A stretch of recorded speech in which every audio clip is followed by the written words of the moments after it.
All right, thank you, everyone. We're back in session. Next agenda item is announcements of the chairperson. My announcement is I would like, if there's no objections, to move the Resolution 73, which is the IGA for the casino, right before item number J, so that way we can take up the rest of the business before our, I'm assuming, long discussion and debate on the casino. Are there any objections to that? Okay, seeing none, we will move that to right before item J. That's all my announcements. Did you have anything? No, so we're going to go through here. I go to right to 77. I don't have any. Yep, we're going to go all the way to the end to communications. We go right before communications. Okay? All right, supervisor reports. Any supervisor reports? Supervisor Nedweski. Thank you, Madam Chair. A couple of things, if that's okay. First, I just wanted to clarify while we're here gathered tonight that one of the reasons I ran for office is because of government overreach in the last few years. And simply said, I am not here in my position or in my other position at the state level to judge what is best for other people. People have free will and personal responsibility. If they choose to go to a casino, they go. If they choose not to go, they don't go. That's not up to me here in this role to say what is best for individuals in terms of how they choose to live their lives. As we consider this IGA, I would hope that my colleagues here on the board would remember that this is about how we protect the county if this decision comes our way by the BIA and by the governor. Secondly, while folks are still here in the gallery, if it's okay with you, Madam Chair, if we could ask Corporation Counsel to explain briefly the change in the law regarding advisory referendums with Wisconsin Act 12 this year versus the referendums that were held in the past on this topic, and what a binding referendum would look like if the community were to vote on the subject of the intergovernmental agreement. With your permission, Madam Chair. Point of order. It's not, that needs to be talked about on the item. This is not a... But there is no referendum on the agenda. Okay, well, it may come up as an amendment or something else, but if it's not even on the agenda, you're not giving us a report, and he can't report on it, so I have a problem with this. I'm allowing it. You're allowing it? Yes. For public information, I think it's appropriate.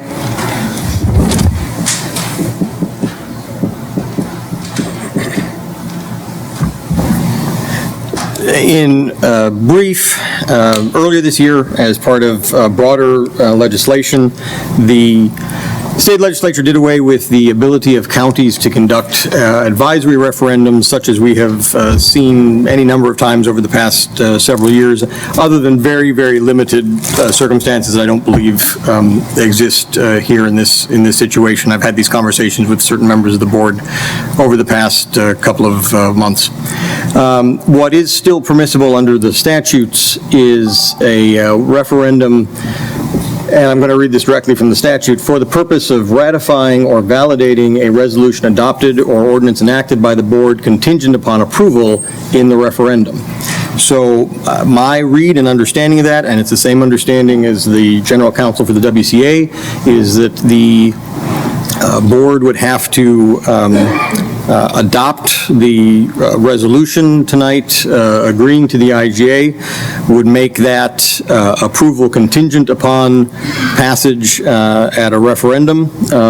We would then proceed to prepare the requisite question and notice, put that on the appropriate ballot, and then see how that vote turned out. Madam Chair, if I may. So Corporation Counsel, Joe, could you explain what that question might look like on a ballot?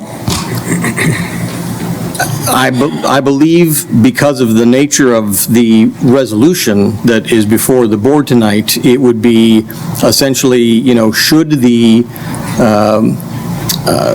should this IGA be approved? Not an IGA, not an abstract concept, but should this IGA be approved? And I think arguably for notice purposes, it might be necessary to publish the entirety of the IGA so that we would be certain that the public would know what they were voting on.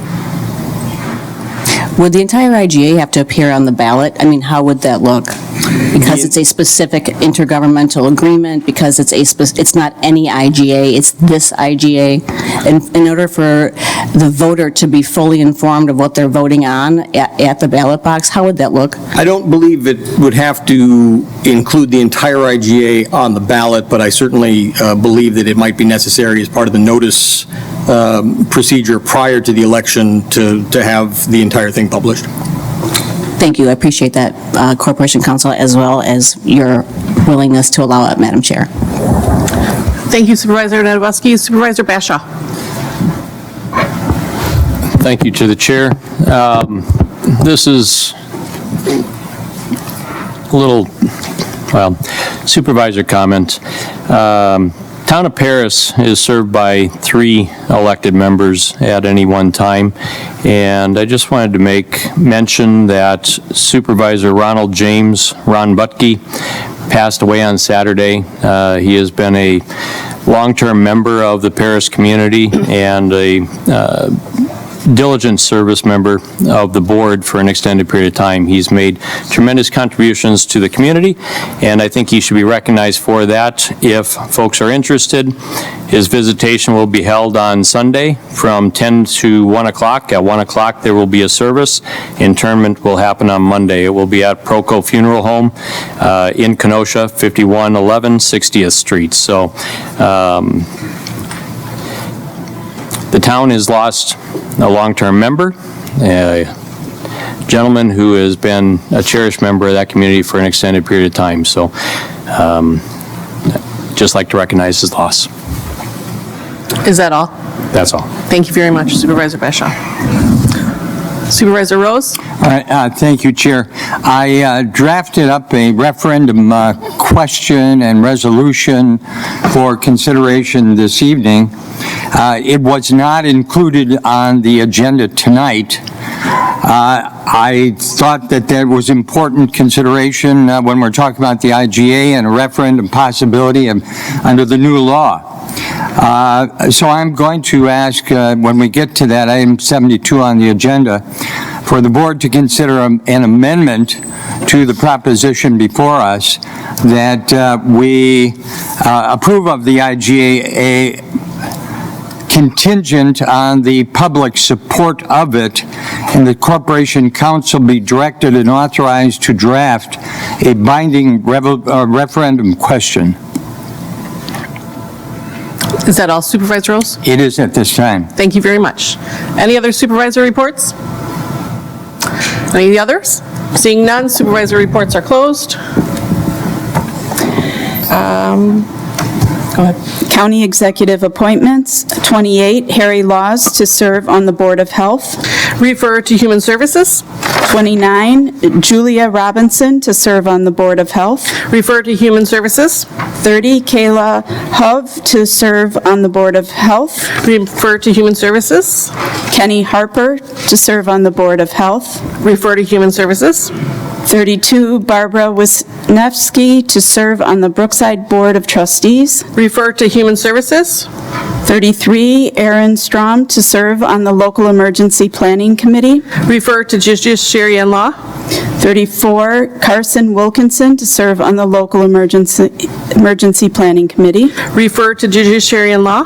35, Joseph Libator to serve on the Traffic Safety Commission. Refer to Public Works. 36, Michael Bastianelli to serve as Chief Information Officer, Division of Information Technology. Refer to Finance and Administration. 37, Kathy McCutcheon to serve on the Commission of Aging and Disability Services. Refer to Human Services.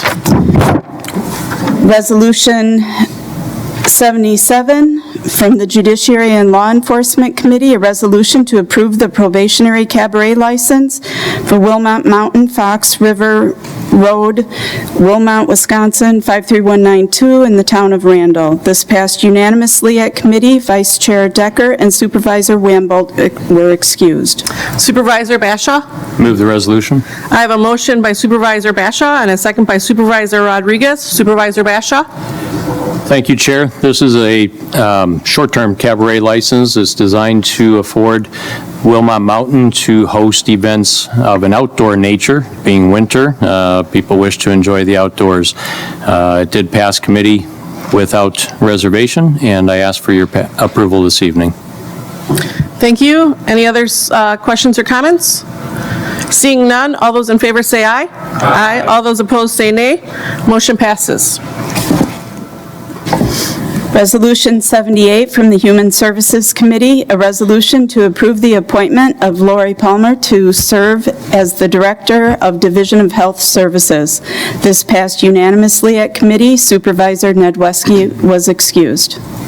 Supervisor Stock. Move item 78. I have a motion by Supervisor Stock and a second by Supervisor Geertsen. Supervisor Stock.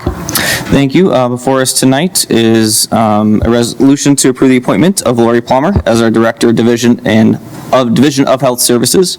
Lori Palmer holds a Bachelor of Science in Nursing and a Master of Healthcare Administration. She has previously held the position of Director of Emergency Services for Children's Hospital of Wisconsin, Director of Strategic Initiatives at Freighter Hospital in Milwaukee, and Clinical Services Manager for the Kenosha County Division of Health, in addition to positions as Director of Nursing and other Director Management roles in acute care settings.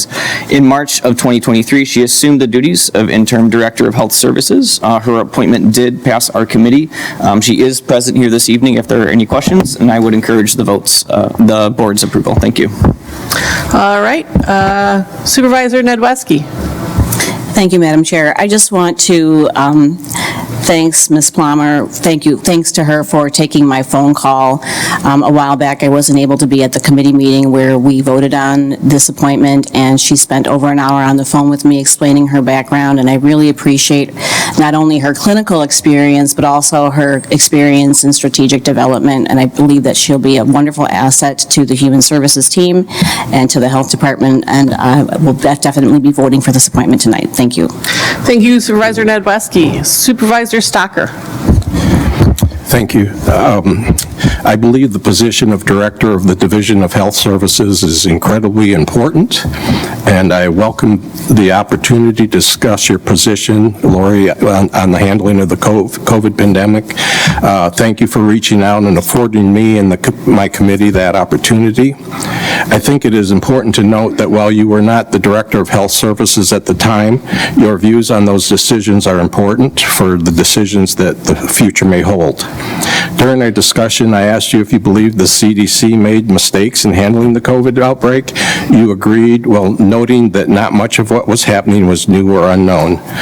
Without going into every aspect of the mandates that were enforced upon our community, it has been acknowledged that things such as 6-foot distancing and masks were not scientifically based. Even as recently as last week, Dr. Fauci admitted that belief in the virus leaked from a lab in Wuhan was not merely a conspiracy theory. And as Director of the Health Division, we need an individual who will use their training and their experience to weigh all the factors in their pursuits of the truth. To stand for truth can be costly and can be unpopular. After our interaction in the committee and our subsequent discussion, I cannot support this appointment. Thank you. Thank you, Supervisor Stocker. Supervisor Rodriguez. Thank you, Madam Chair. Our last health director was a hot topic both during her initial appointment and the end of her tenure here at Kenosha County.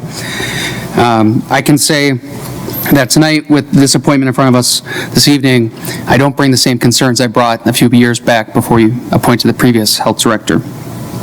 To Lori, thank you for reaching out to me. She reached out to me a couple times. She seemed to catch me at work most of the time. I tend to be a pretty busy guy during the day. But nonetheless, we did get to connect. And thank you to Ms. Dutter as well, who spoke with me on the phone for some length last week about an incident that involved Lori and a member of our public here. And Lori, based on what I saw and heard from others, really put a good face for Kenosha County Public Health. And that's what I'm looking for. And so, while I did not support the previous health director's nomination, I will be supporting Lori's nomination tonight, and I ask that my colleagues do the same. Thank you. Thank you, Supervisor Rodriguez. Any other questions or comments? Seeing none, all those in favor, roll call vote.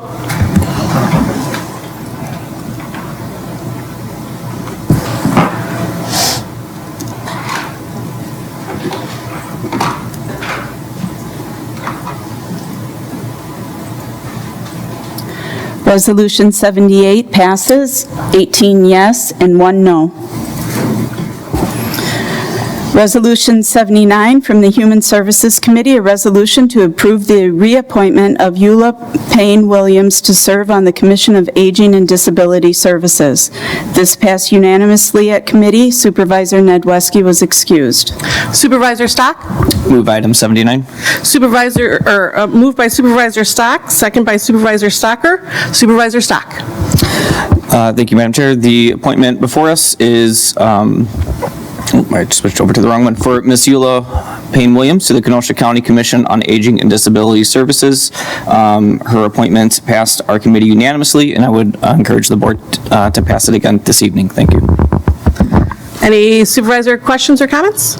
Seeing none, all those in favor say aye. Aye. All those opposed say nay. Motion passes.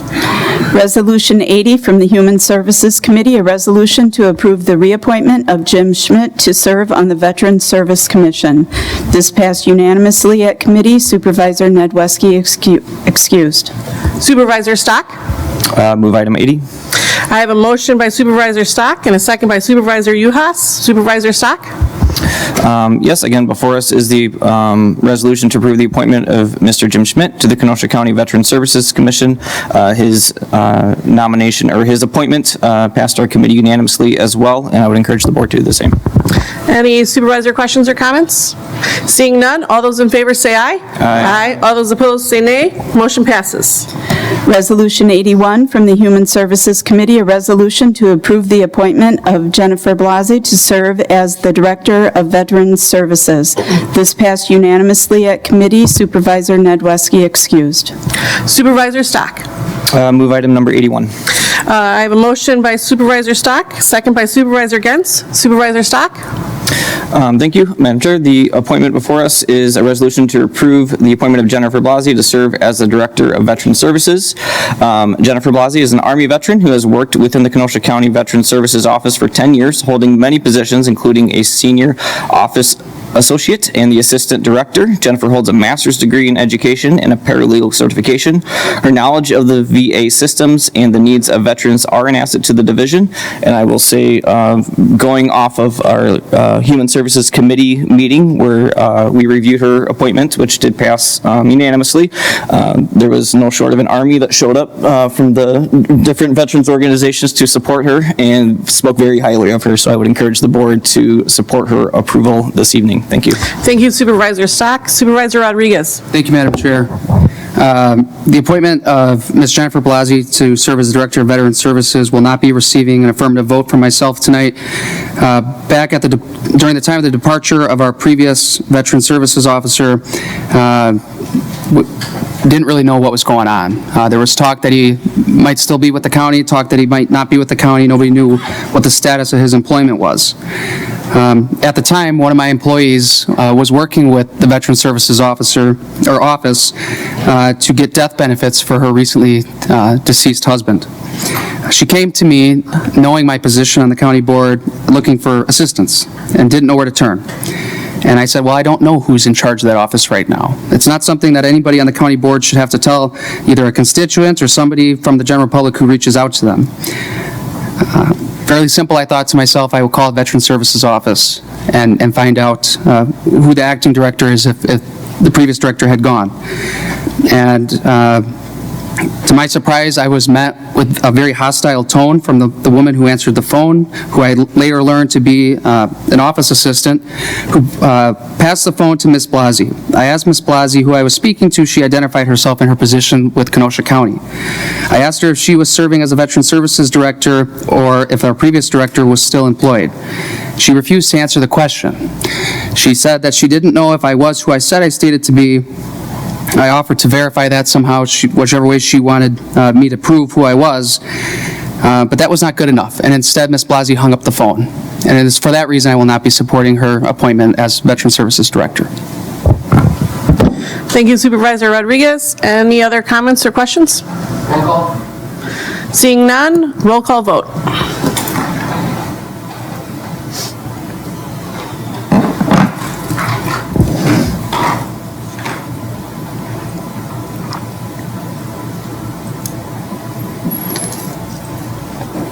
Resolution 81 passes, 18 yes, 1 no. Resolution 82, from the Public Works and Facilities and Finance and Administration Committees, a resolution authorizing the sale of a Highway F project remnant. This passed unanimously at committee. Vice Chair Decker and Supervisor Belsky were excused. Supervisor Rose? I move the Resolution 82. Moved by Supervisor Rose, second by Supervisor Stock. Supervisor Rose. The proposition before you is to sell a remnant of land adjacent to what was reconfigured Highway F project. The person adjacent who's made an offer is Donna Carroll, who is the mother of Supervisor Carroll. She was the only bidder.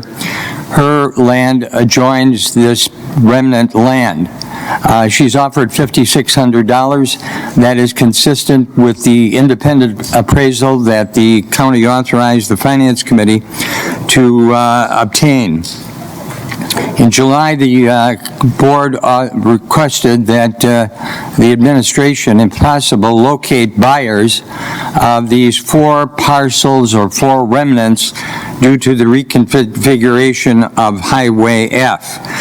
She is the only bidder. Her property adjoins this remnant land. $5,600 is consistent with the appraisal. The committee passed it, and we ask for your approval this evening. Thank you, Supervisor Rose. Any other comments or questions? Supervisor Kira. Yes, thank you. As Donna Caro is my mother, I'm going to be abstaining on this vote. Thank you, Supervisor Kira. Any other questions? We'll do a roll call vote since Supervisor Kira is abstaining.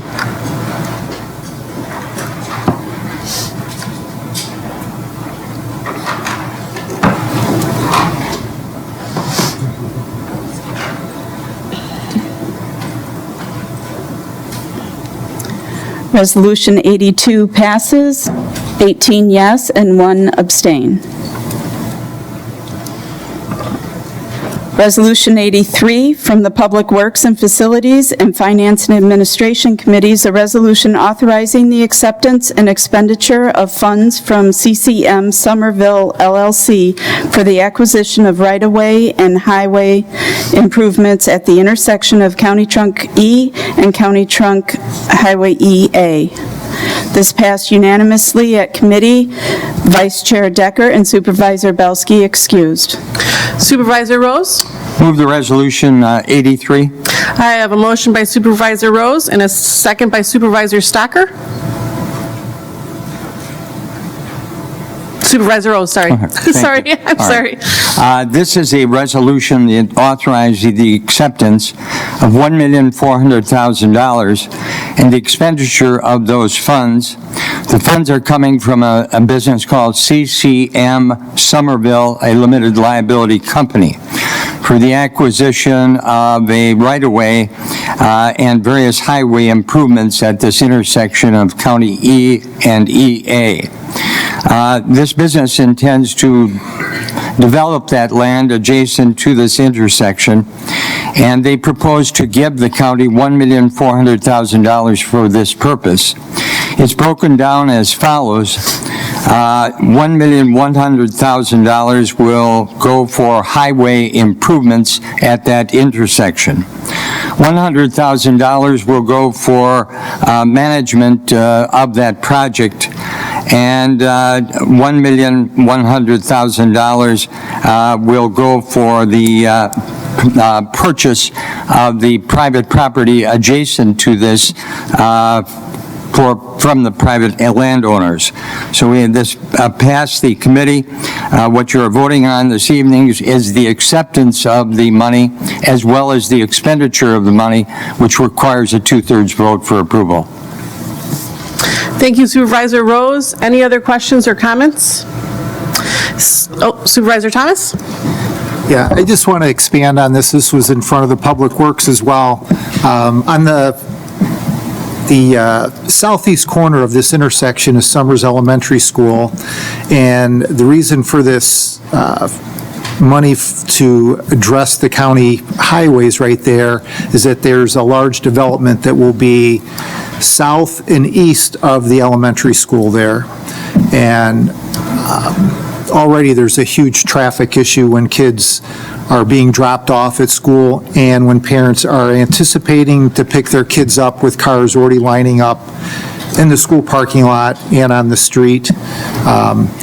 This should probably be referred back to the Traffic Safety Commission, I believe, at some point to identify areas, but my hope in the future is that that becomes a four-way stop during school hours or something that will, because extending the road on either side is not going to be adequate as all these developments that are going on in Summers right now. There will be increased traffic there from these developments. So this will address it temporarily, but once all these developments get built, it's not a long-term solution. But I am supportive of this, but I just want to paint a picture of what that intersection looks like right now so people have an idea if you've ever gone that way.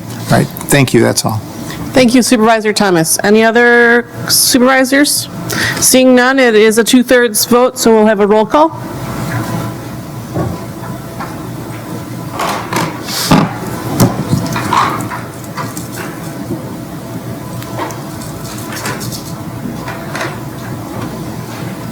Resolution 83 passes unanimously.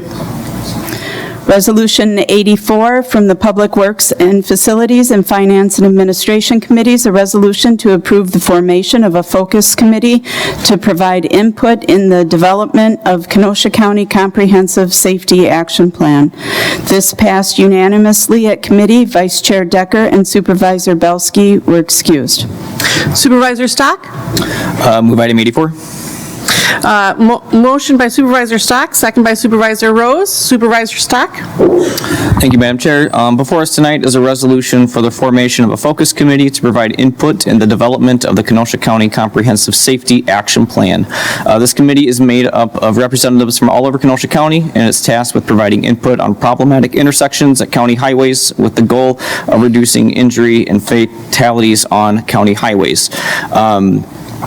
Overall, the purpose of this committee, it enables us to qualify for more grant funding, and I believe Director Billingsley is here tonight if there are any specific questions on how the makeup or the details of the committee. This did pass our committee as well. I would encourage the board's approval. Thank you, Supervisor Stock. Any questions by any supervisors? Seeing none, all those in favor say aye. Aye. All those opposed say nay. Motion passes. Resolution 85 from the Finance and Administration Committee, a resolution to approve Kenosha County's intent in agreement to self-insure for workers' compensation. This passed unanimously at committee. Vice Chair Decker excused. Supervisor Rose? Move the resolution. Moved by Supervisor Rose, second by Supervisor Geertsen. Supervisor Rose? For many years, the county has been self-insured for workers' compensation. The rules require that every 3 3 years, we consider that proposition anew. And we either self-insure or we go to an insurance company. It's been found that it's cheaper and better to do it ourselves. And we come to you this evening with the resolution here to once again self-insure for workers' compensation, which would be considered again in 3 years. Thank you, Supervisor Rose. Any questions or comments from the other supervisors? Seeing none, all those in favor say aye. Aye. All those opposed say nay. Motion passes.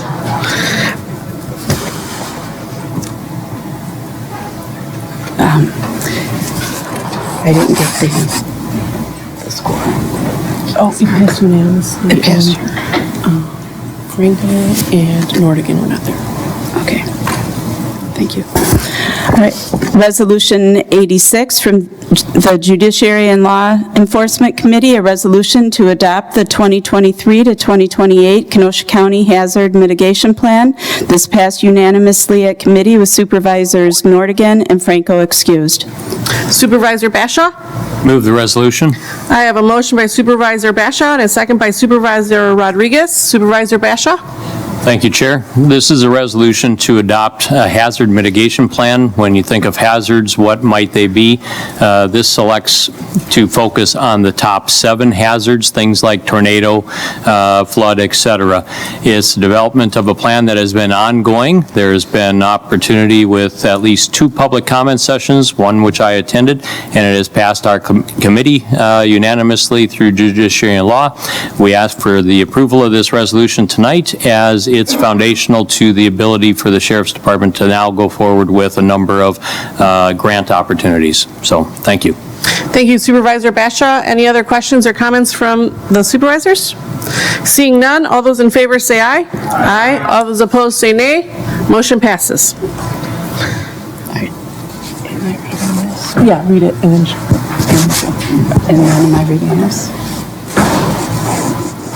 Amanda's going to make a motion. So just Okay. read it.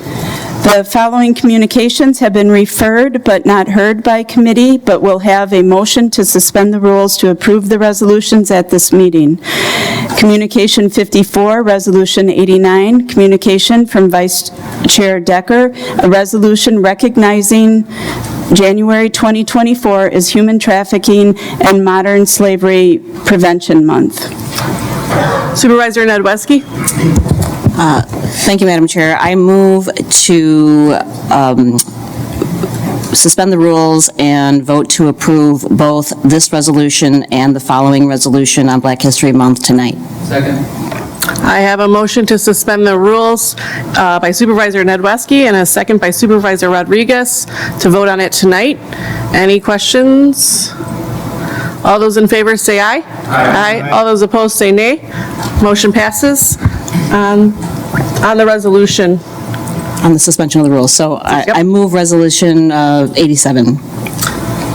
I have a motion by Supervisor Nedwesky and a second by Supervisor Poole. Supervisor Nedwesky? Thank you, Madam Chair. January is Human Trafficking Awareness Month. People throughout our community are becoming increasingly aware of this heinous business and the tragic effects it has on children and families. I'm proud to present this resolution today with the co-authors as a way for our body to collectively shed a light on human trafficking. Representatives at all levels of government have shown bipartisan efforts like this resolution, to work together to combat this practice. For example, the Bipartisan Speakers Task Force on Human Trafficking in the State Assembly just concluded several months of work on investigating human trafficking in our state. Last week, they worked together to introduce an entire package of new legislation to work against the evil forces at play in this horrific activity. Among them, these bills include legislation allowing for increased witness protections, increased participation in hotline and rescue programs such as the QR code program, and K-12 education on human trafficking prevention and how to identify victims. Over the past few months, some of the members of this body and some citizens of Kenosha County have expressed concerns over a possible link between the proposed Hard Rock Casino in Kenosha County and human trafficking. Madam Vice Chair, with your permission, I would like to invite Mr. Paul Pellizzari to the podium to address these concerns directly if any of supervisors on this county board have questions. Mr. Pellizzari serves as the Hard Rock International's Vice President of Global Social social responsibility. With your Feel free. permission? Yep. Mr. Pelissari?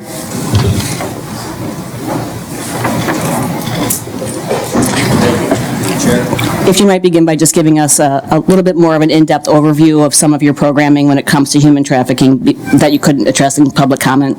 Great. Thank you very much for this opportunity. Why are we doing this now? It's relevant to the human trafficking resolution. Yeah, but this is something that's pertinent to the casino and what you could be asking later during the casino. Why? These people need money. Sorry. There you go. I just don't think that this line of questioning pertains to what's on our agenda. That's my point of order. Madam Chair, I believe it's relevant to the resolution. Of the handful of phone calls I received regarding concerns about the casino coming to Kenosha, human trafficking was probably the #1 concern that I heard. And I think that it's appropriate to address it at the time of this resolution to show that, we have this opportunity to link these two items together. I'll allow it. It's either going to come up now or later, so Yeah. what's the difference? It should come up when it should come up. Thank you very much for the opportunity. This issue is critical for us as a business and as a member of a community. Human trafficking is something that goes on across jurisdictions, and it's a reality in communities. Us as a business, and as a business that's owned by the Seminole Tribe of Florida, which has its own history and experience with missing and murdered indigenous peoples, underlines the priority for us. Our approach to these kinds of issues is what kind of a partner can we be and what kind of role can we play? So there are 3 aspects to what we do to address human trafficking. Operations is the first. I mentioned a bit earlier in my earlier remarks, we have multiple training programs to ensure that our team members, if they see something, they can say something. It's refined in terms of what the roles are. They need to be able to identify signs, notify security, and if security determines that law enforcement should be brought in, then that invitation is made. And this is critical to our business. We invest heavily in a great guest experience. We do not want it on our properties because it's a horrible crime. No one wants to be involved with it, but it's also not good for the guest experience that we're trying to put forward. So that's very important in terms of the culture that we invest in. Second, what can we do as a company for victims and survivors? We're all familiar with, as this issue has become more prominent, as there's more discussion and deliberation around it, we're all familiar with posters that say, call a 1-800 number if you suspect some signs of human trafficking. For us, as a company, we say, is that really the most effective thing that we could do if there was a victim at our property? And so we partnered with survivors. A group of survivors called 24/7 created a QR code that allows for information about each property to be part of that code. This is front of house. We're the first hospitality company to put this kind of a code in our bathrooms, in our elevator wells, in our parking garages, so that if there is a survivor or a victim being trafficked, they scan the QR code, they get information. Anyone who knows anything about human trafficking, often the people don't know that they are being trafficked. The first questions are you being made to sell sex for money? Do you have your identity documents in someone else's possession? Are you being moved around a lot? Questions that are about the reality that the victim experiences. This is important because it's educational. The person then has a choice to click a number to get law enforcement from that local community to the property immediately. If there's a crisis situation, the code has each individual community's law enforcement there. The other thing that's really important is that they can file a report on their situation. That goes directly to Homeland Security. We don't touch the data, goes to law enforcement, and we've had since piloting this in January 2023, 143 of those reports from victims giving information to law enforcement that has led to 8 investigations. We are rolling that out across our properties. It's one of the most important things we can do to connect with victims. For survivors, what kind of a community partner do we want to be? Youth who are aging out of the foster system one of the most important things that they need is a job and a career. We provide lots of opportunities for entry-level jobs, and we are doing this program where we are bringing youth from those shelters into our properties. We have it in New York, we have it in South Florida, we're expanding it to other places in the U.S. and other parts internationally. This is incredibly important because we're not just giving people a job, we're giving them a career in hospitality, and Hard Rock invests in its professionals. A number of the people who are here today started in entry-level roles and are now leading some of our best properties. A very important thing for us to do as a community partner. The other thing is prevention, right? So if we look at operations, we look at supporting victims and survivors, what about prevention? We created an educational program that the sheriff referred to earlier called the Social Identity Quest. Partnerships. We partnered with a group called PACT, one of the leading anti-human trafficking organizations in the United States. They do education for preventing human trafficking with youth.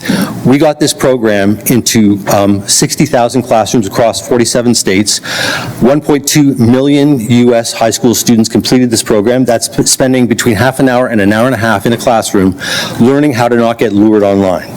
Because increasingly, traffickers go after youth by going through social media, through even games that they play.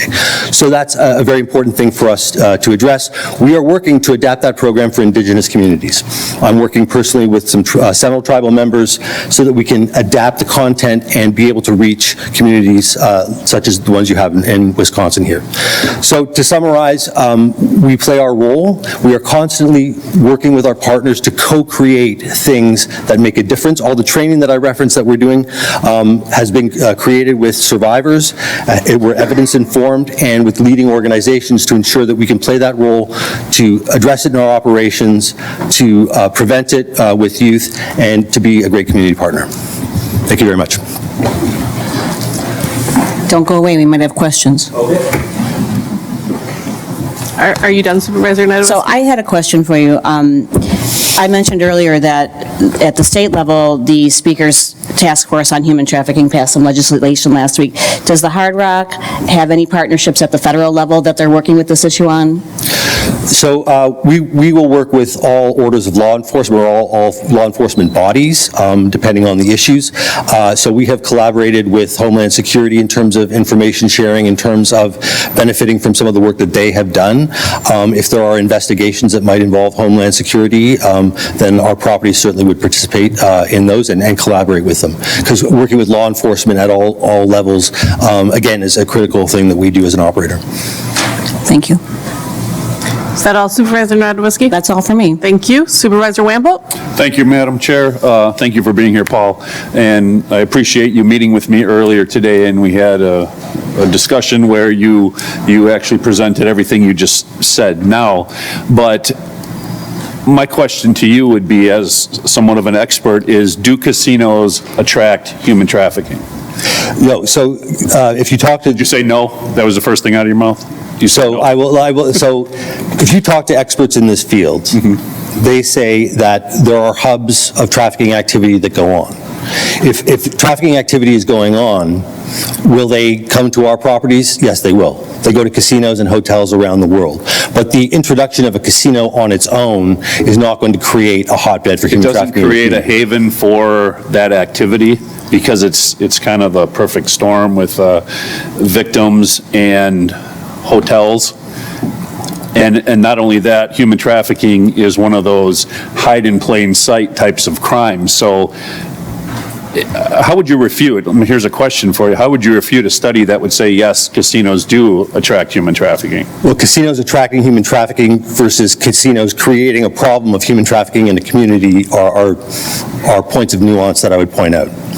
So to acknowledge the reality in our business, if there's a big sporting event or there's a big concert, something like that, we know that human trafficking is going to go up in that community for those events. That's well understood. Are they going to go to a casino or a hotel in that case? Yes, they will. But that is attracting on a sort of situational instance more traffic to our hotel or our casino. But the important thing is, what do we do about it? We know that this is going to go on. We know that these hotbeds across the country exist. We need to play the best role that we can to be able to respond to it. And that's what we're trying to do. Well, I appreciate that you have these programs in place. Yeah. But if it wasn't there in the first place, we may not have as many victims. That's where I'm coming from with this. Now, earlier you mentioned, I think you mentioned some statistics, maybe 143 cases? Did you, something with the number of 143? What was it? The QR code has led to reports from victims who've scanned Okay, so then I misunderstood. Do you keep statistics about the human trafficking cases that go on in your casinos? So the human trafficking cases that go on in our casinos are determined by law enforcement. If we suspect something, we'll bring law enforcement in and they will deal with it. But in terms of, the answer to that question is what, like number of convictions that happen or number of investigations? We, of course, would know the number of times that we refer people to law enforcement, but in terms of convictions, that's a different question. Okay. Thank you very much. Thank you, Supervisor Wamble. Any other questions or comments by supervisors? Seeing none, all those in favor, say aye. Aye. All those opposed, say nay. Motion passes. Communication 59, Resolution 88, communication from Vice Chair Decker, Supervisors Nedwesky and Rodriguez, a resolution recognizing February 2024 as Black History Month. Supervisor Rodriguez? Thank you, Madam Chair. Move resolution, I lost my 88. tab, 88. Moved by Supervisor Rodriguez, second by Supervisor Nedwesky. Supervisor Rodriguez. Thank you, Madam Chair. As we all know, February is soon approaching, and across the nation, we celebrate February as Black History Month. The resolution before you, and I ask for your support this evening, would be to recognize it here at the county level as well. Black Americans have a long and storied history in our nation, and it should be celebrated, especially their advancements in recent years. If you read through, we read about their fights for freedom, their civil rights, and overcoming racial injustices. As a Latino myself, and while I'm not African American, I look to the Black community as a source of inspiration. The fight of Black Americans years before the emergence of a large Latino culture and population in America kind of paved the way. And without Black Americans and their fight to address these racial injustices leads me, someone like myself and my family, to think, where would Latinos be today? So I would ask for your support this evening and ask that you join the community in celebrating Black History Month this year. Thank you, Supervisor Rodriguez. Supervisor Basha. Yes, point of information, Madam Chair. We suspended the rules to take up these two matters. However, suspension of the rules requires two-thirds vote, and that should be a roll call vote. We did not execute that. Are we acting appropriately?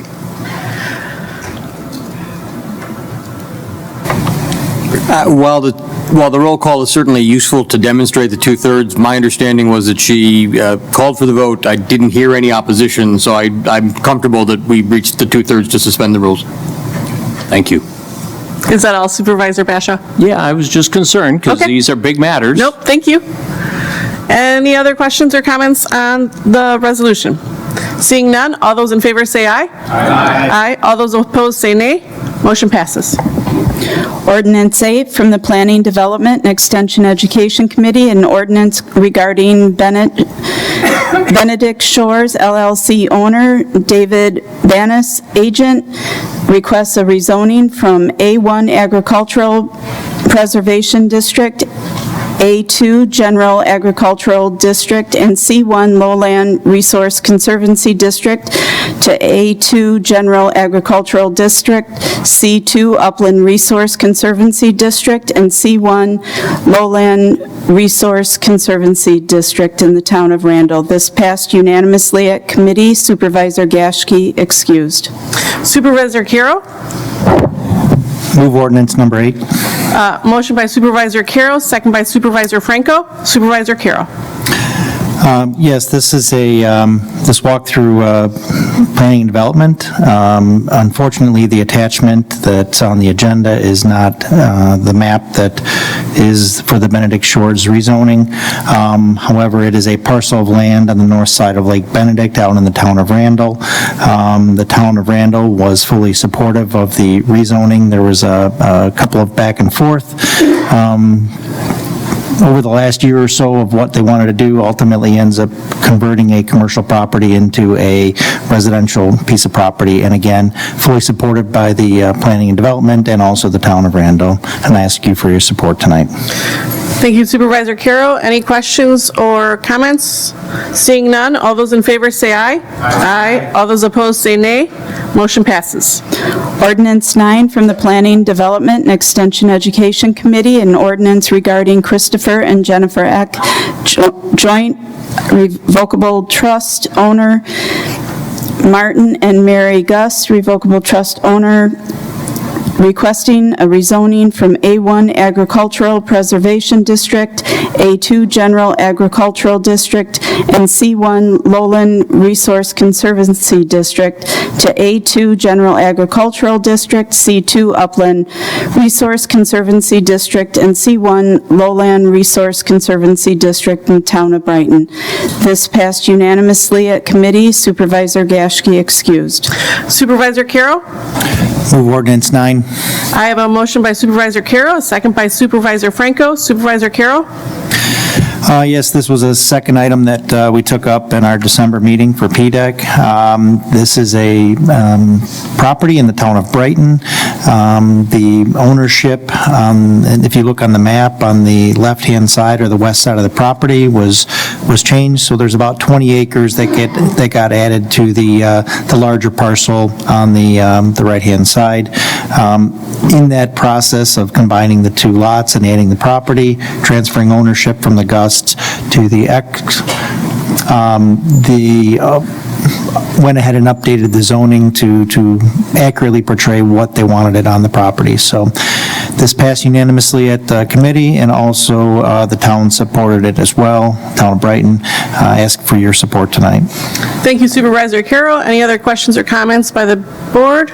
Seeing none, all those in favor say aye. Aye. All those opposed say nay. Motion passes.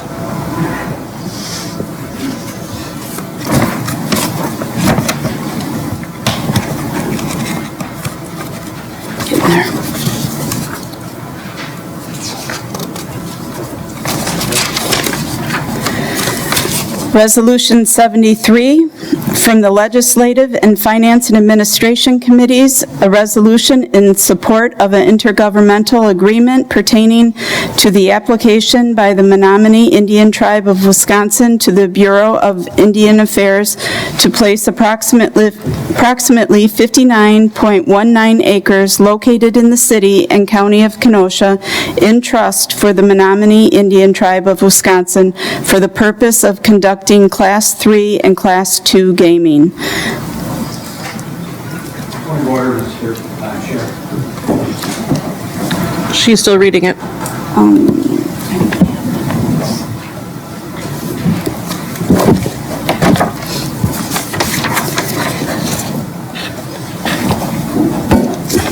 This passed at the Legislative Committee, Supervisors Thomas, Nedweski, Wambold, and Berg voting aye, Gaschke and Uhas voting nay, and Supervisor Poole was excused. At the Finance and Administration Committee,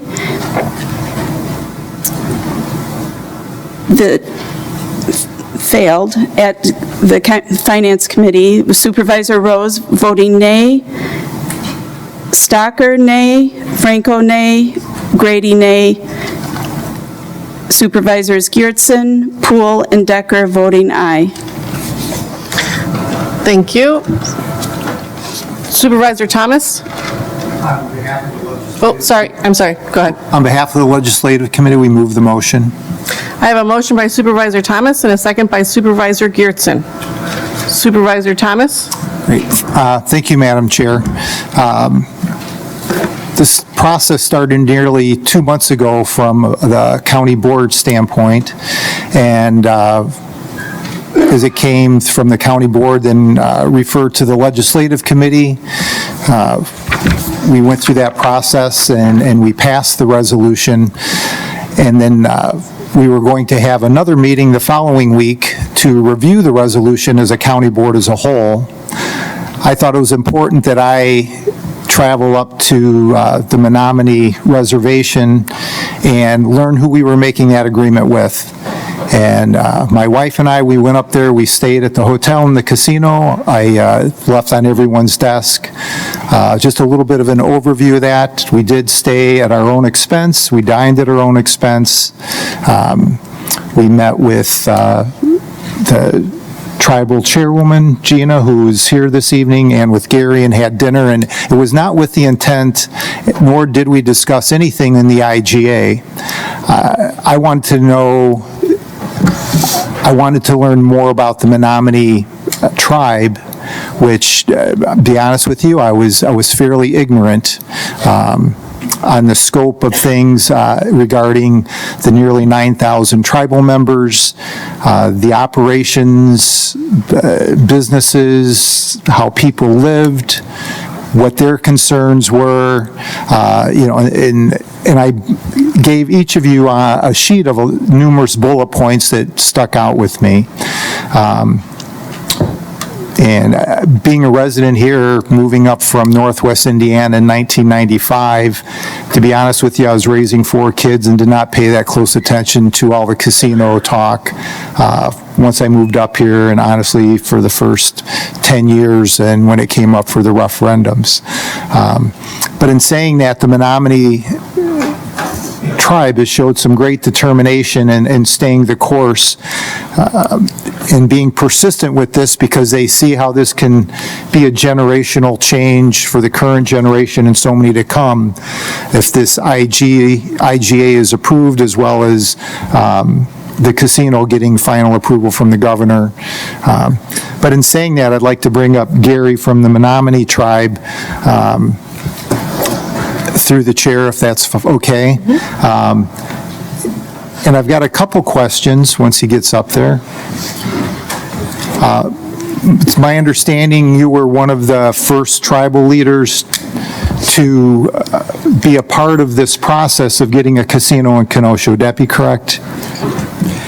Yes, in 2003, I was elected onto our tribal legislature, and I was appointed on our Menominee Kenosha Gaming Authority to come forward and to try to find those type of revenues that we might use to help process and to help build the infrastructure on the reservation. Yes. Okay, great, thank you. So, staying with this project for nearly 20 years, can you just sort of summarize the importance and why you've stayed the course on this for 20 years to make this happen and continue to pursue this for your I'm not sure of the correct word, but for the Menominee Nation? Thank you, Supervisor Thomas, for the interest and for coming forward and checking to make sure indeed that we were telling the truth in everything that we were doing and showing our need on the reservation. And if I may, I also would like to say thank you to Vice Chair Decker and Supervisor Rodriguez for also coming forward to the reservation, and for the offer of Supervisor Berg at some point to come also to visit the reservation. But within the reservation, one very pointed piece that I might talk about is during the pandemic, we found that during the pandemic, remember, all of the food was rotting in the fields. They had closed the stores, they had closed the restaurants, they had closed schools, and farmers had food that was rotting in the fields. So then the Department of Agriculture at the Secretary Perdue made sure that food were put into boxes, and they gave food boxes to food pantries and to food distribution sites, not on the reservations only, but all over. And when they did that, what we found out is, because of the prevalence, not only were our with the pandemic, with the COVID, not only were our elders, our knowledge bearers, dying, from COVID, but we also found that the boxes that were coming to them were processed foods, and with a high level of diabetes, hypertension, heart disease, they just could not eat them. Their doctors basically told them, you can't eat the food in them boxes. You can't. Not with your diabetes and not with your hypertension. And by the way, you're lactose intolerant. You can't have those. So we approached the Feeding America and said, we need a different source of food. The food system isn't exactly the right thing for the tribes. I became the director of what we called our Department of Agriculture and Food Systems, and we pulled together all of the tribes eventually, and this is part of that story. We said we need to look at providing foods from indigenous producers to help recreate those food systems that we had. Now, we couldn't do this because we did not have capital. We had grant funding that allowed this to happen, and that's the only way we could have this. So in 2021, we had 3 tribes, the Menominee tribe, the Oneida Nation, and Red Cliff. And we put together Tribal Elder Food Box program. That's what we called it. We purchased foods with funding, philanthropic funding from Feeding America. And we served those 3 tribes, and it was over 11,000 boxes during the total year that went out. So we're trying to build capacity by purchasing from indigenous producers. So we tried that, and these were organic type foods or more environmentally friendly that we knew our elders could eat. So we did that. In 2022, we served 11 tribes, and while in the first year we had 11,000 boxes that went out to those 3 tribes, in 2022, the second year, we had 24,000 boxes that had gone out, and we served 11 tribes. So when we start talking about that coordination and working with our tribes in Wisconsin, we do not set limits on, do you have a gaming casino? Do you not? We say we need to work with our elders. People are people. People deserve to be treated well. We want everyone's babies to be served well. This past year, we served not only all 11 tribes, but 2 urban areas, Green Bay and Milwaukee. And we provided almost 30,000 food boxes. So we're trying to build that capacity to grow food, to grow the producers, because we need to take care of our elders. We found during the pandemic that Native Americans had the highest percentage of reduced life expectancy of any nationality or ethnicity. It was us. So what Supervisor Thomas had seen was the end of grant-funded building of producer capacity with all the tribes. We provide fresh, healthy foods, non-processed foods. We use just federal funding, state, federal philanthropic funding, because we can't afford it. We can't afford to do this stuff. He saw a commercial kitchen that we have, a community commercial kitchen, where we are looking at developing this to be able to do some minimal processing and use it as an educational kitchen, not just for Menominee, but for all of the tribes, every tribe, tribes that are against us in casino gaming. We want to work this and do this. And that's what he saw. So we've worked this for those 3 years, and guess what I just heard this past year? The largest in the whole USA, the Organic Farming Conference, used to be called Moses, it's called Marble Seed now.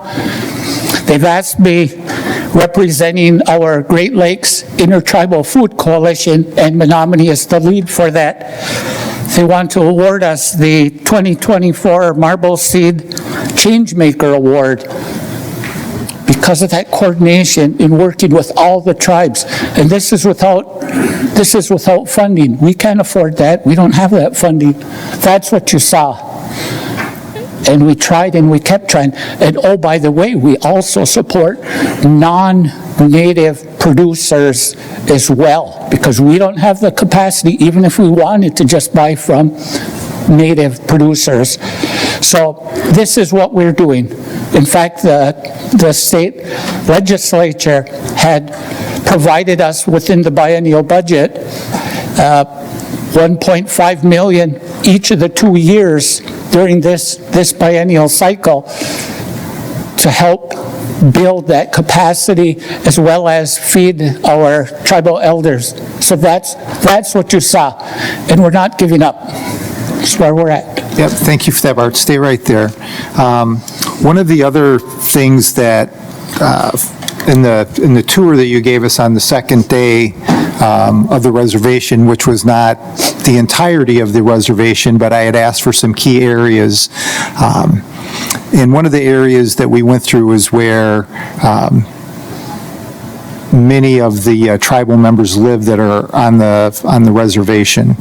And there were, in the midst of driving around, there were dedicated areas and platted areas for future expansion of housing. And in the midst of that conversation, you were sharing that there's a 3-year waiting list right now for people that want to move back onto the reservation. Is having your own funding one of the biggest limiting factors in able to expand the infrastructure to create residential lots and homes in those platted areas? Yes, thank you, Supervisor Thomas. Yes, it is. We do not have the funding. We do not have that capacity now to be able to do that build out. Much of our funding now goes to priority services, and many of those are health related. And now with the distress, a lot of AODA related, we're struggling. We're not here making things up. That's the reality of what we're going through.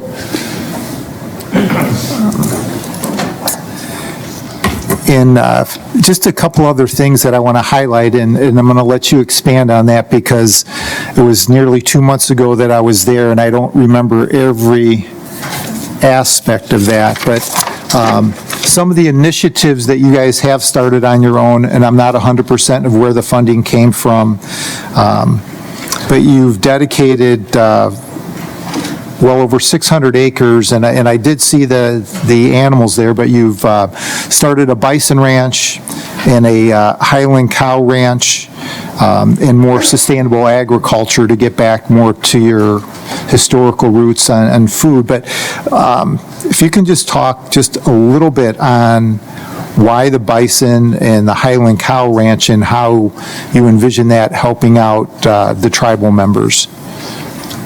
Well, thank you again. The tribe had looked, and again, we had used through the University of Wisconsin Partnership Program funding. We had used the funding to create a department, and that's what we call our Department of Agriculture and Food Systems. And we looked at what can these initiatives be that change the dynamics over 5 years to really build a sustainable system. And one of those was to rezone our reservation.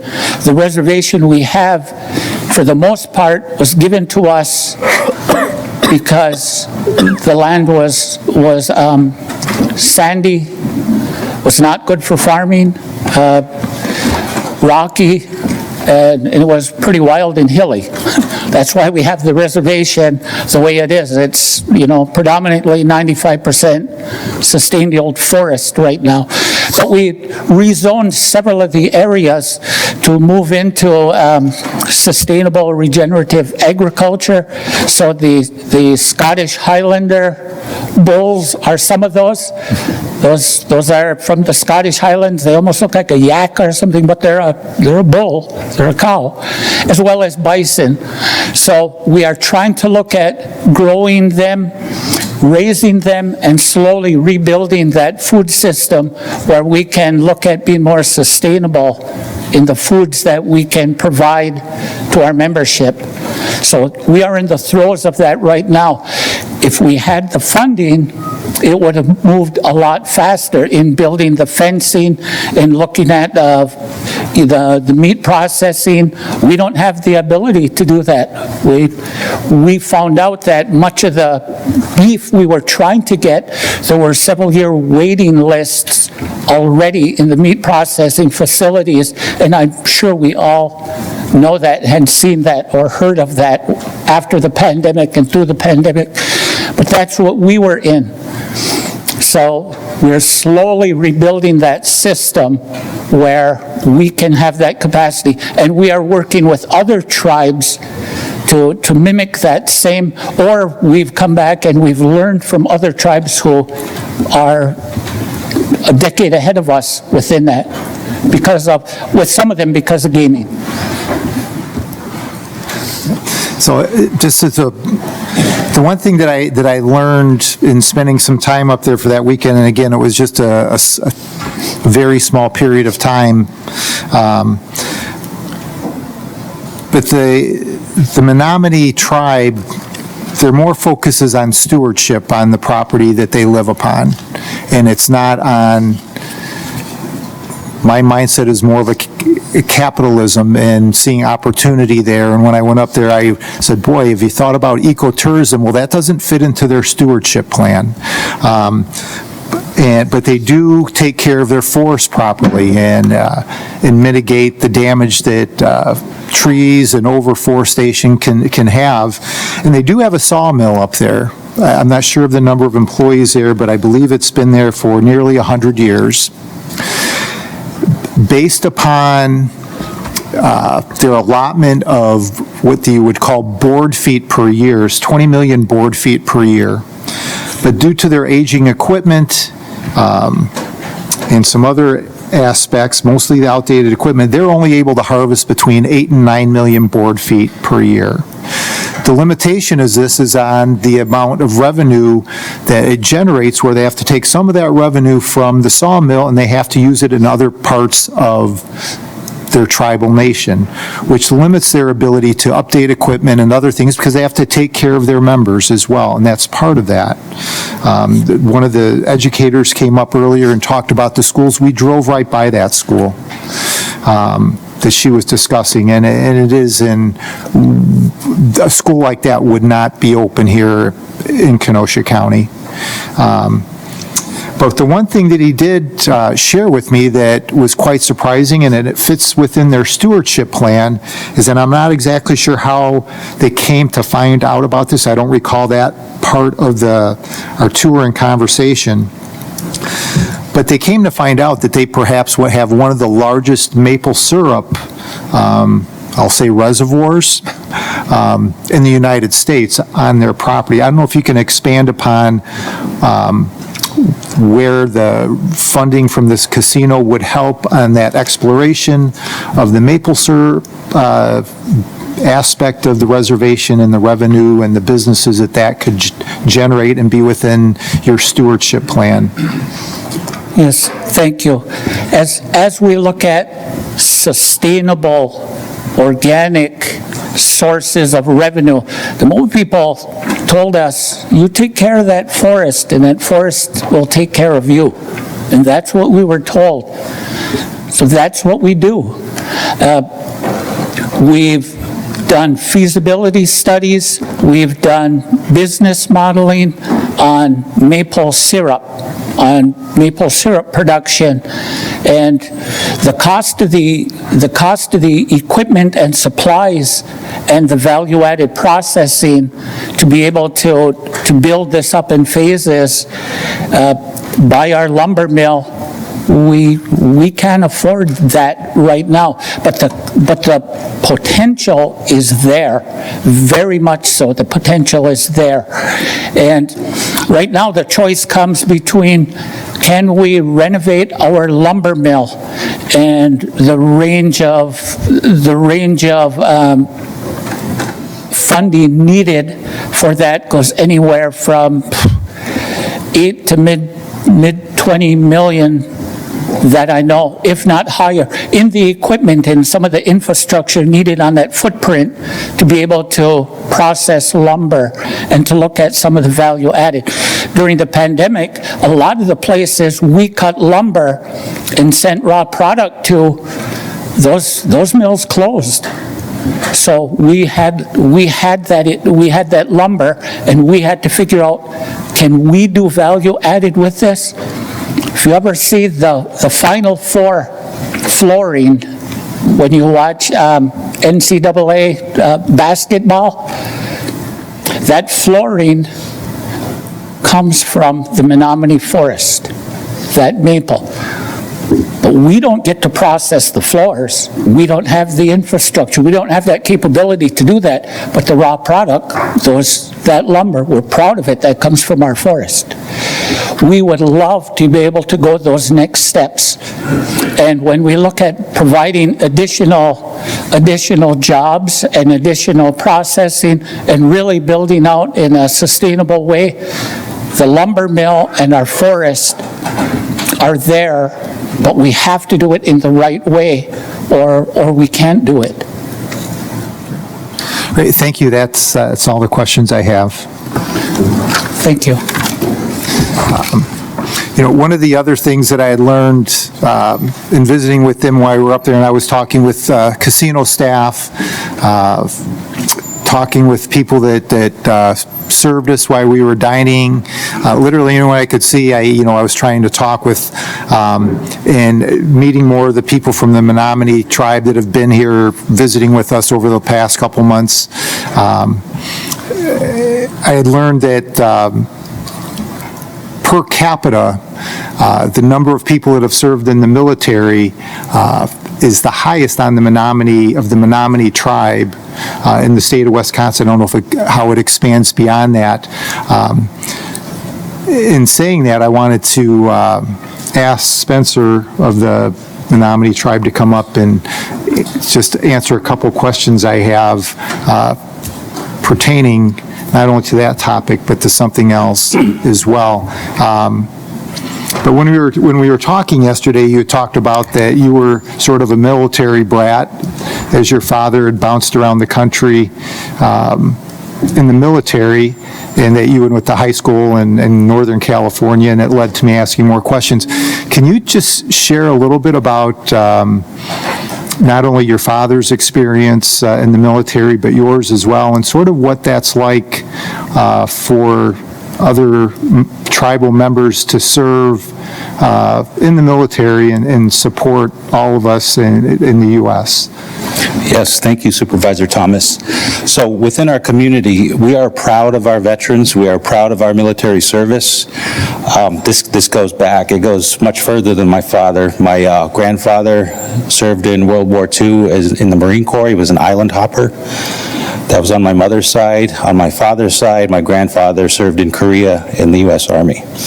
My father went into the service. He was a Vietnam-era veteran, although he was not in Vietnam. He was a career military man. We went back to the reservation every summer as children. I mean, I missed my grandparents, and summers on the lake was a good time for us. So I grew up with that structure. And when I got out of high school, I went to college for a while, and I joined the Air Force myself. I left the service and moved back to the reservation. And I was pretty young still, and I did not have a lot of prospects. I didn't have the education or the job skills per se to really make a go at life, and I had a child on the way, and I was pretty scared. I didn't know what to do, so I got 2 full-time jobs, and back then the minimum wage was $4.45. I also worked weekends part-time, so I worked 7 days a week in preparation for my son. And we had a casino on the reservation. Indian gaming was a pretty new thing back then. And I was told like I should really look into going to dealer school to learn how to be a card dealer. And I did, which I had no idea what this was about. I'd never been to a casino. I'd never been inside. I didn't know the first thing about it. All I knew was there was a lot of lights, there was a lot of noise, and it was a pretty exciting place to be. But I did manage to do that. And the day I started dealing cards was the day I brought my son home from the hospital. And when you're a young parent like that, it's terrifying. You're responsible for somebody other than yourself. And I was scared. But the job that I got at the casino, it gave me the opportunity to buy a trailer home. And it wasn't a new trailer, it wasn't the nicest trailer, but we had a home. I also got a car. I also got health care. The bills were paid, the food was on the table, and we were able to support ourselves. And when you're poor, I was pretty grateful for that, and I made a decision at that point that I was going to really make a go of this. My grandfather that I spoke of earlier was one of the he was one of the people that helped craft the Indian Gaming Regulatory Act in 1987. He was a leader with the tribe, and he had some vision that he shared with me. I was a young man, and I just started my casino career, and I had planned on moving away to get more experience. I wanted to work in a big casino. And he said, go ahead and do that. Learn everything you can, because someday you're going to have to come back home, and we're going to need you to help. And I didn't know what that meant at the time. I just knew I wanted to travel around because I had it in me because of my life as a military brat, that I would move every few years. So I liked going to different places. I liked going to different casinos. I liked making new friends, seeing new people, learning cultures, and gaining valuable experience in the gaming industry. So that day did come a few years ago when my grandparents had passed at this point, and I felt this incredible need to go home, and that opportunity did present itself. So I'm currently the assistant general manager of the Menominee Casino on the reservation, the same place that I started my gaming career. And that's when it made sense to me what my grandfather told me to go and learn and get that experience, bring it back, because we're going to need that. And I also got asked to run for the tribal legislature and to, as they say, fight for us. We need somebody to fight for us. So I take that gaming experience, and it translated into a seat on the tribal legislature, so which the natural segue was to serve on the Kenosha Gaming Authority. And that's what brings me here now, to serve in this capacity, to advocate for our people, to advocate for the needs that we have. And some of the conversation tonight has been human trafficking. Well, I also serve on the drug abuse intervention team, because we are in a state of emergency on the reservation regarding the drug epidemic. So, and I have not heard anyone mention the drug issue in regards to human trafficking. If we want to be serious about that, we're going to address the whole issue, not just compartmentalize it. And I do that back home. That advocacy is part of what I do. I'm involved in the community, figuring out, trying to find ways how we can stop that, because when these things happen, It hits marginalized communities first, and it hits us a lot harder than everybody else. Being on this drug abuse intervention team, I've heard some of the horrific stories about what happens. And in my capacity as a legislator, in my capacity as assistant general manager, I'm going to fight for that. I'm going to fight for, unfortunately, it's children a lot of the times. You know, it's not a guy riding around in a white van. It's children. So yeah, I'm out there on the front lines, and so if we're going to talk about that, we'll partner with you.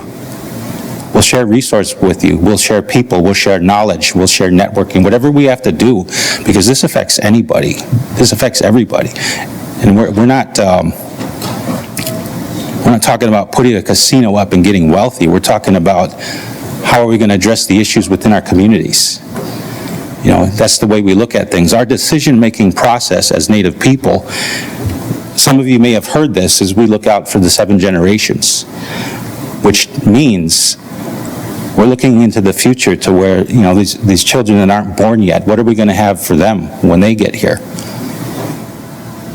Those are the things that we take into consideration, you know, so we take it very seriously, and a lot of thought goes into what we do.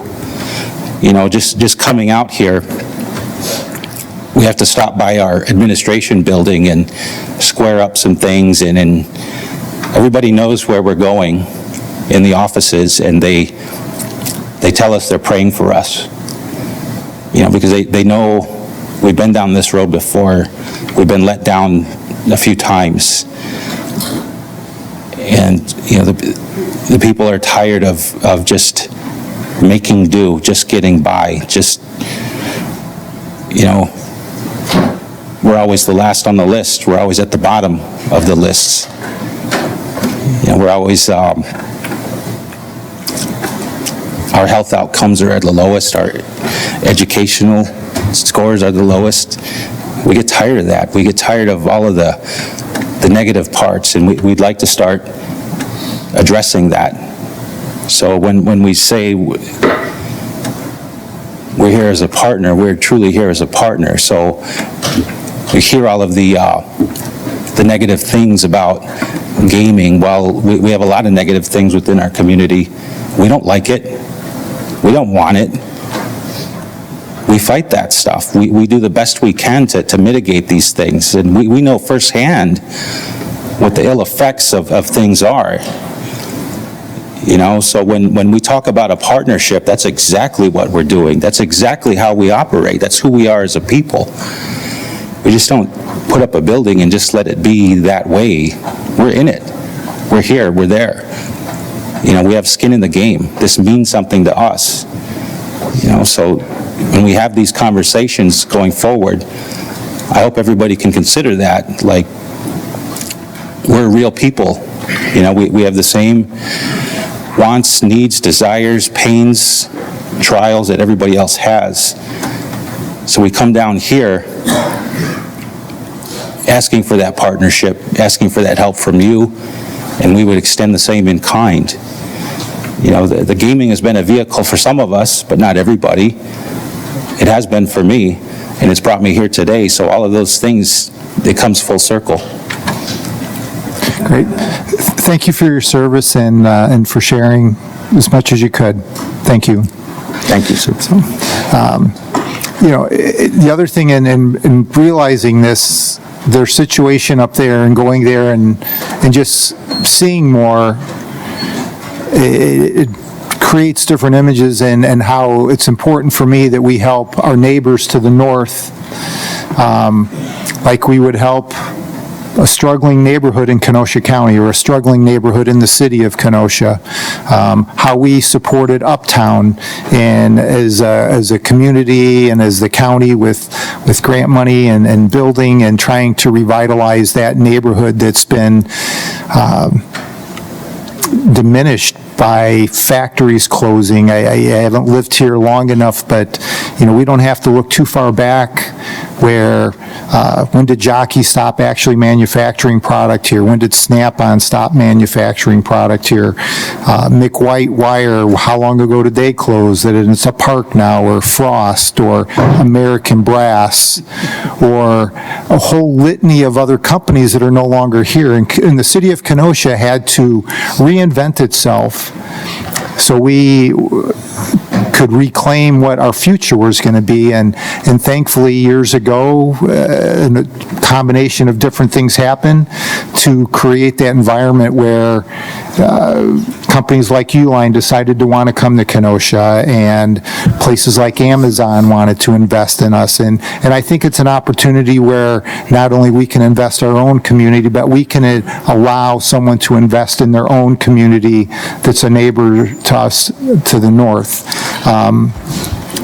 But also in this process, and some people have spoke in citizens' comments that, over the last 2 months, maybe we should have done more research. Well, I just want to let those people that question our diligence in doing our research, that maybe we didn't do them in all the areas that perhaps you thought were important, but I think collectively we have all investigated all points of this.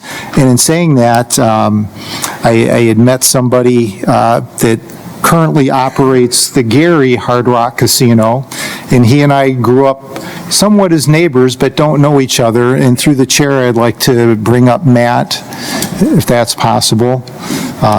Thank you.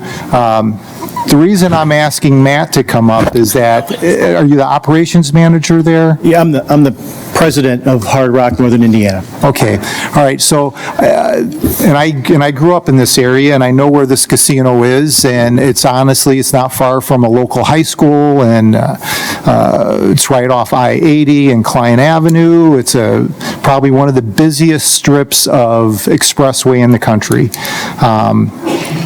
In saying that, it's also probably one of the most highly packed casinos within a very small area as well, outside of probably New Jersey or Las Vegas. I believe there's 4 or 5 casinos, all located, some within minutes, I think, from where Hard Rock is to the other ones on the lakefront is maybe 15 minutes.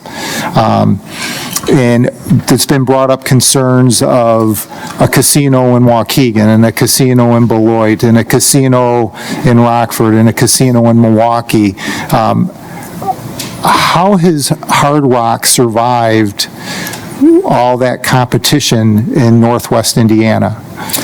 Well, we opened Hard Rock, Northern Indiana in May of 2021, and you're absolutely correct. We've got about 5 casinos within 30 minutes or so of where the current Hard Rock, Northern Indiana casino is today.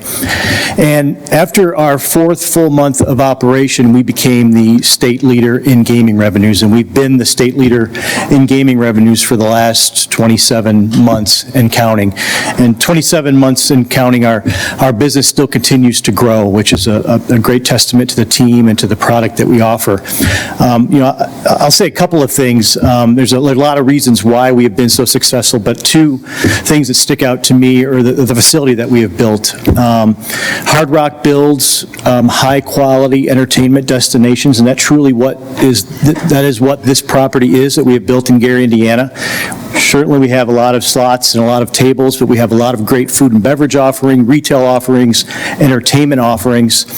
And then most importantly, I think the brand that is on the building is extremely important, and it resonates in an extremely positive way with people who hear the name Hard Rock. And for those reasons, we have been extremely successful since we've opened in May of 2021 in a very competitive gaming market that we operate in Northwest Indiana. Very good, thank you. That's the only question I had. You're welcome, thank you. In addition to the Menominee staying the course on trying to bring a casino to what they would call their historical land, as far as the Menominee Nation, in addition to the Menominee tribe staying that course, the Hard Rock have stayed the course with the Menominee through all these years. And it led to me being curious as to why that would be. So I don't want to answer on their behalf, but if, through the chair, if I can bring up their COO, John Lucas. Yeah. Thank you, John. Can you share on why you've believed as strongly in this project as the Menominee have for all these years? Well, as many of you know, Hard Rock International is owned by the Seminole Tribe of Florida, and Seminole Tribe of Florida shares many of the same qualities and values as the Menominee tribe. I know Spencer talked about a fight, that fight in them, talked about determination and perseverance and persistence. The tribe, Seminole tribe, was where the Menominee tribe was at one point in time, and have managed to dig their way out and make themselves successful. And so one of their commitments from the tribe and for the tribe and for Hard Rock International is to be a positive impact on other tribes where we can help wherever and whenever we can. We recently helped a tribe, a very similar story, outside of Sacramento, the Enterprise Rancheria tribe, who for 18 years, very similar to the Menominees and very similar to Seminole, fought to get a casino and had other tribes trying to block them, and they finally prevailed. We opened that property in October of 2019. I'd love for all of you to go out to Sacramento area and take a look at it and see the types of facilities that we build. Northern Indiana is a little closer. We welcome you to go there too. I know some folks have gone there to see it, but I think that's part of the formula of success that Matt talked about, is the types of facilities that we build really create a different environment than what some of the competitors do. We made a commitment to the Menominee tribe, our tribe did, and our team did. I joined the company 11 years ago, and that partnership was already in place. My boss, a chairman of Hard Rock, said to me, when this popped up again, we will stand by our commitment. We committed to helping them. We believe it's the right thing to do, and we believe that it's time for them to find some successes and to move forward. So that's really why we've committed, and that commitment will be there until we get to the finish line, which hopefully you'll help us to do. Great, thank you so much. That's the only question I had. Thank you.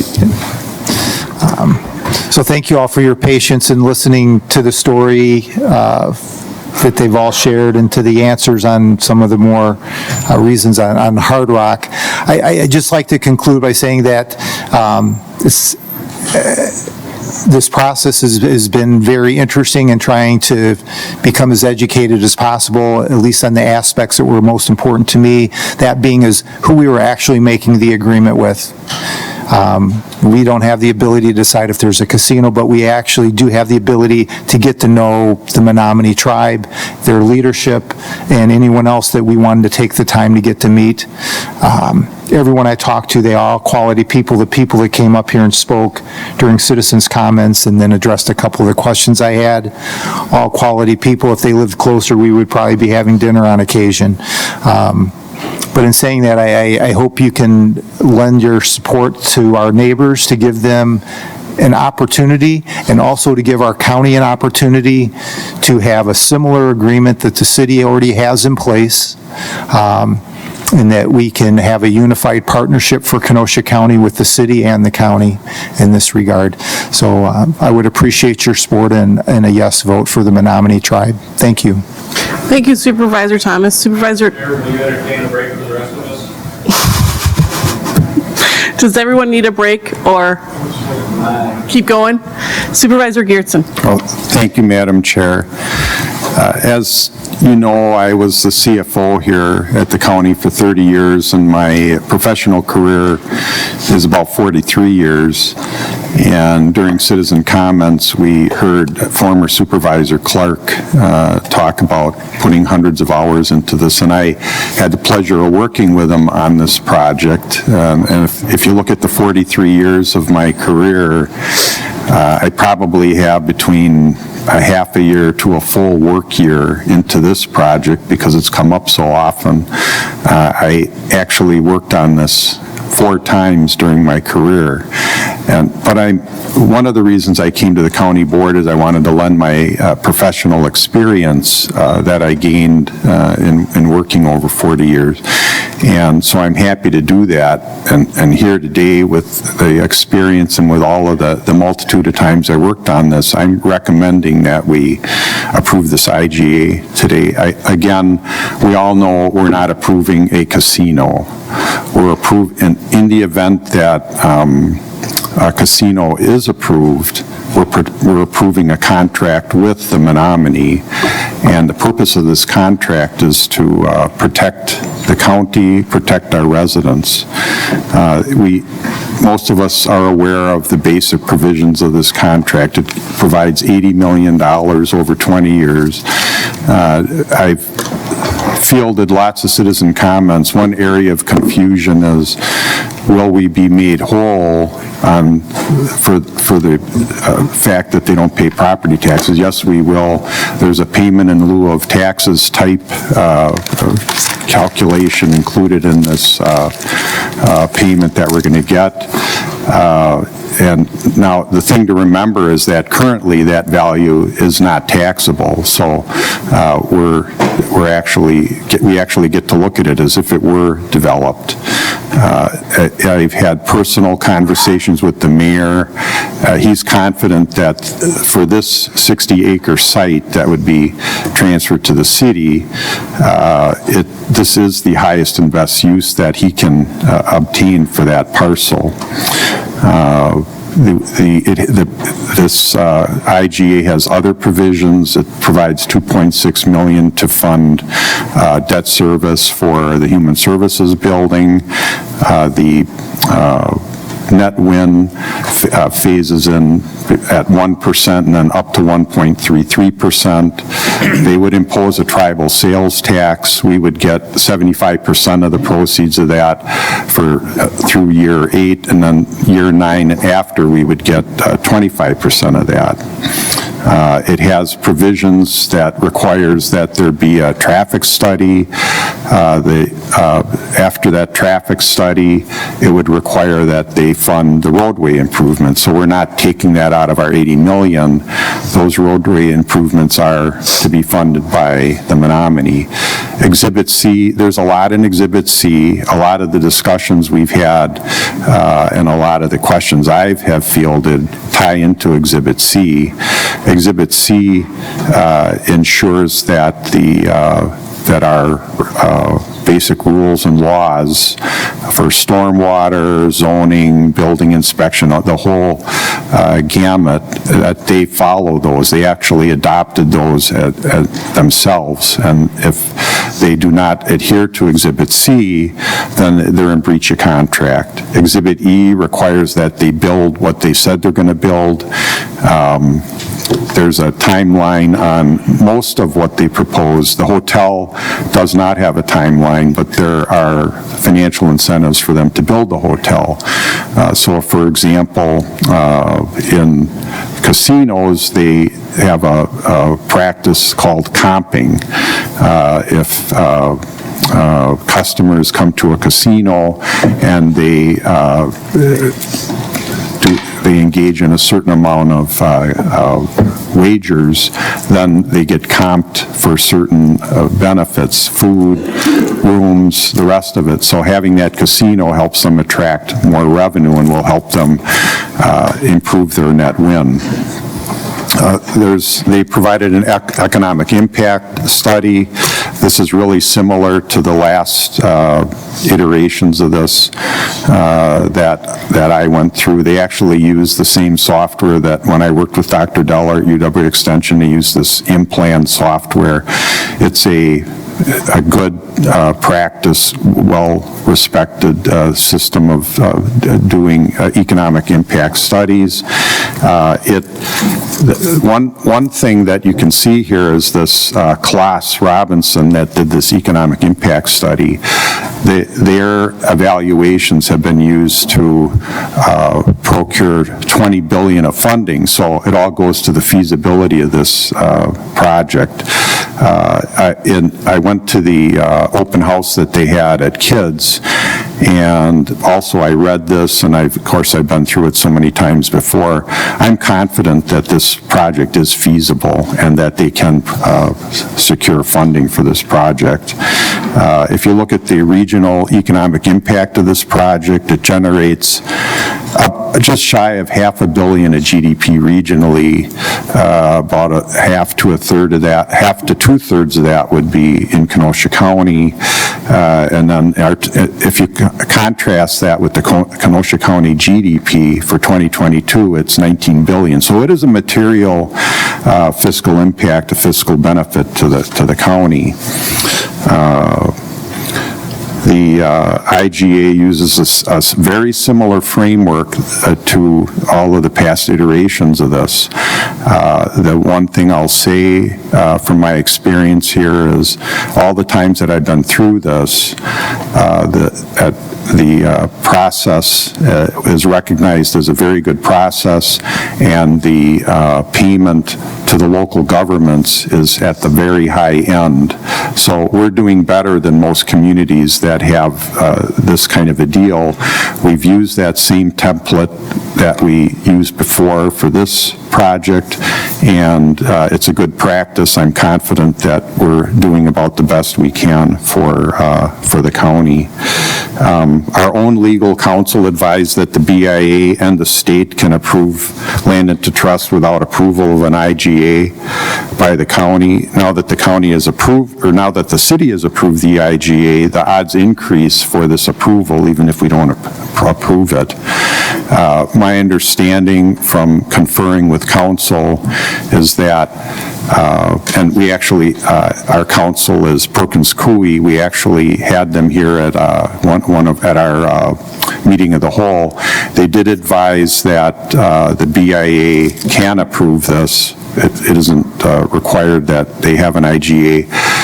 Everything I've evaluated after that is at some point they may need to do something to make us somewhat whole. If you look at the Klaas evaluation, you see that their estimate of cost is dramatically lower than our estimate of cost. So all of that evidence will be brought to the BIA, and it's most likely that the amount that we would get would be far less than what is in this IGA that we have. So bottom line, approving it today is the best time for us to do this. It's when we have the most leverage to do the best for our residents, to do the most to protect our residents.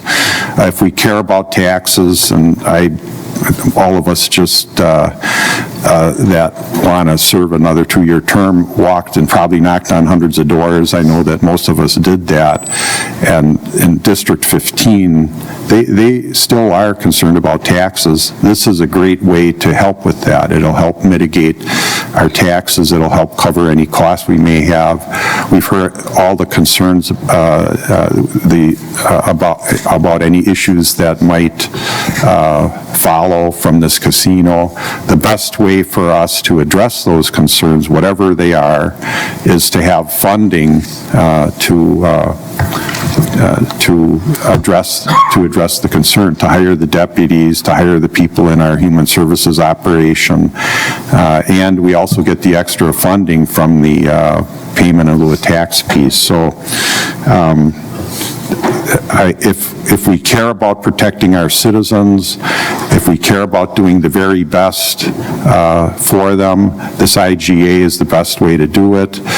taking more time will only cost us. The only thing that can happen if we delay this, if we engage in delay tactics, if we don't approve this tonight, is that we will have less money to protect our residents. So that concludes my comments. I recommend that we approve this IGA. Thank you, Supervisor Geertsen. Supervisor Franco. Thank you, Madam Chair.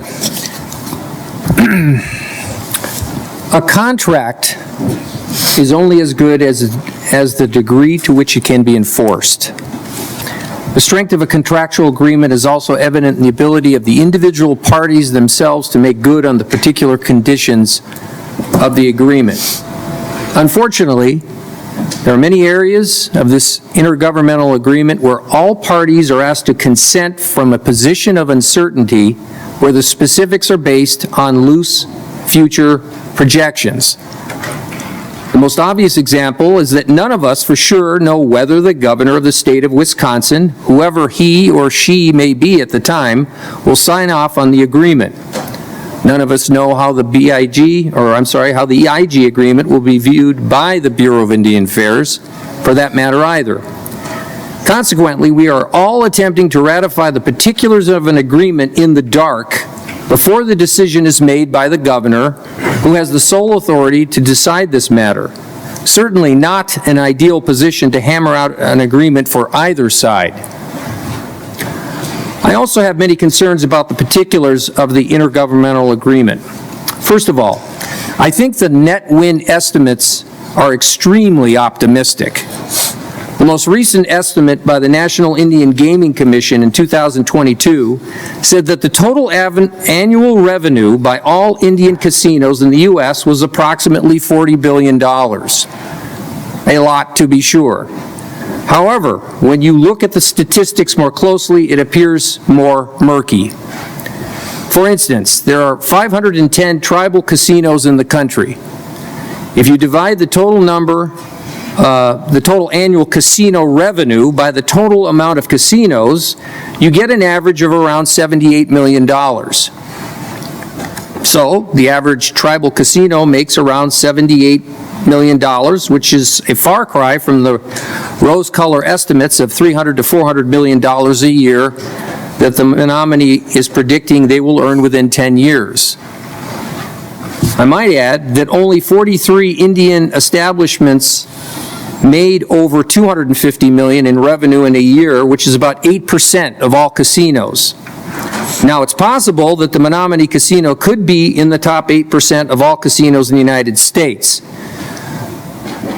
But that is a very high bar, and the prediction would probably put them in the top 1% of all Indian casinos if total revenue reached $375 million. Are these numbers realistic? I have my suspicions and doubts that they are highly exaggerated, especially in an area that already is saturated with casinos in Milwaukee and Northern Illinois.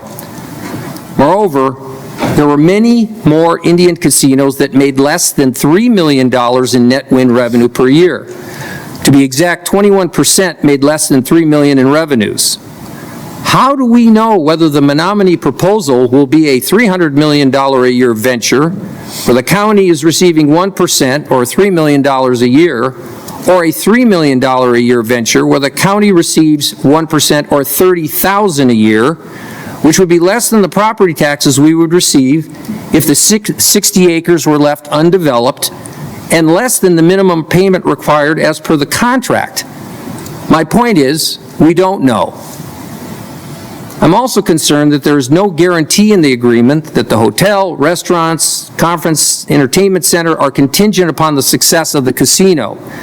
Presumably, if the casino does not produce in the way advertised, then the subsequent investment in the hotel, restaurants, etc. will not follow. Many of my constituents are quite concerned that without these contractual guarantees, there will only be a casino which may in the future be limping along after a few years, when there could have been a major corporation who purchased the same valuable 60 acres and was consistently paying property taxes to the county, as well as jobs and everything that goes with it.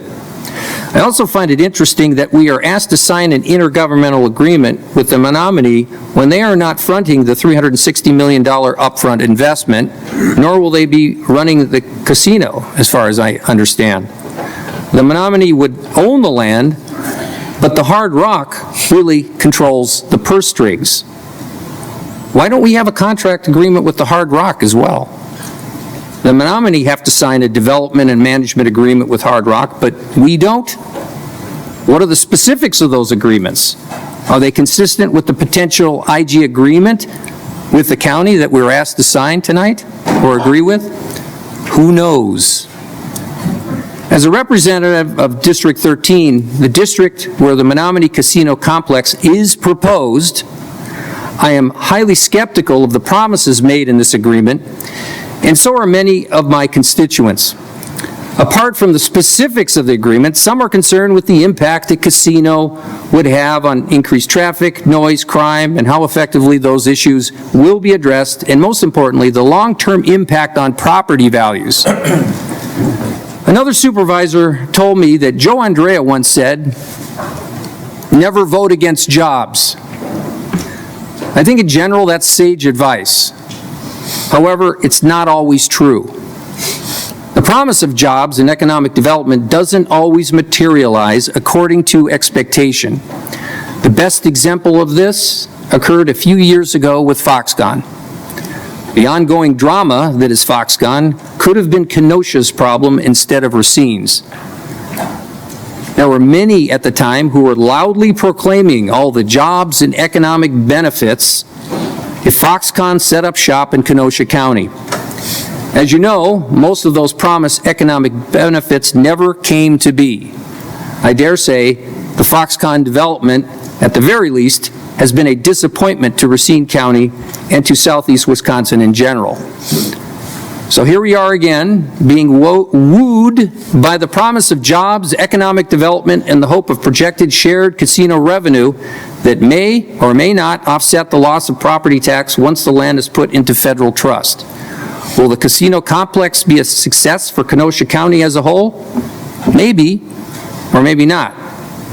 Or possibly, we are rushing headlong into a situation we are putting our faith in the same narrow financial inducements of the past and forgetting to look at the potential cost of this project. In the past week, I've received many emails from Kenosha County residents, both in support and against the project, proving that many of our constituents, as well as others in other districts, feel very strongly about this issue. However, I would like to say this. If there was a countywide referendum on this issue, like in 2004, though a binding one, I am confident that the vast majority of constituents in District 13 would be against the IG agreement, as well as the development of the casino itself. My evidence is this. 20 years ago, in November 2004, the last time there was a gaming referendum on the ballot in Kenosha County, the vote was roughly 56% for and 44% against.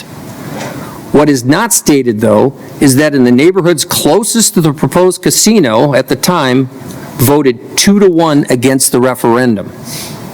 And this was before Strawberry Creek, Tyler's Ridge, Kilbourne Woods, and the reserves were even built. We are talking thousands of new homes and apartments built in the past 19 years with more to come. Unfortunately, since non-binding referendums are no longer possible, I would venture to say that the vast majority of new homeowners, coupled with those living in Whitecaps, River Crossing, and Horizons, would be against the casino development for the reasons already stated. In 2017, when this body voted for a resolution to encourage Foxconn to come to Kenosha, only 3 supervisors voted against the resolution. I was one of those supervisors. Looking back, it was a tough vote, but I'm glad that I voted the way I did. Admittedly, the fact that Foxconn is not in Kenosha was due primarily to the mayor rejecting the proposal. However, my fear is that we are at another Foxconn moment. I may be wrong, but I am very concerned and certainly not willing to risk the potential negative impact or social impact that may result from the casino project. I know that ultimately the decision is up to the governor, whoever he or she may be at the time. However, the brunt of any loss of home value, traffic increase, noise, etc., is going to be acutely felt by the residents of District 13. In fact, I recently spoke to a respected politician who supports the casino. He thought the concerns I have were the same people had back when the Greyhound dog track was opened in 1990. That may be true, but there's one big difference. In 1990, there were very few homes in District 13. When Dairyland was proposed in the late 80s, Whitecaps had not even been built yet. In other words, you can't have a loss in home value when there are no homes to lose value.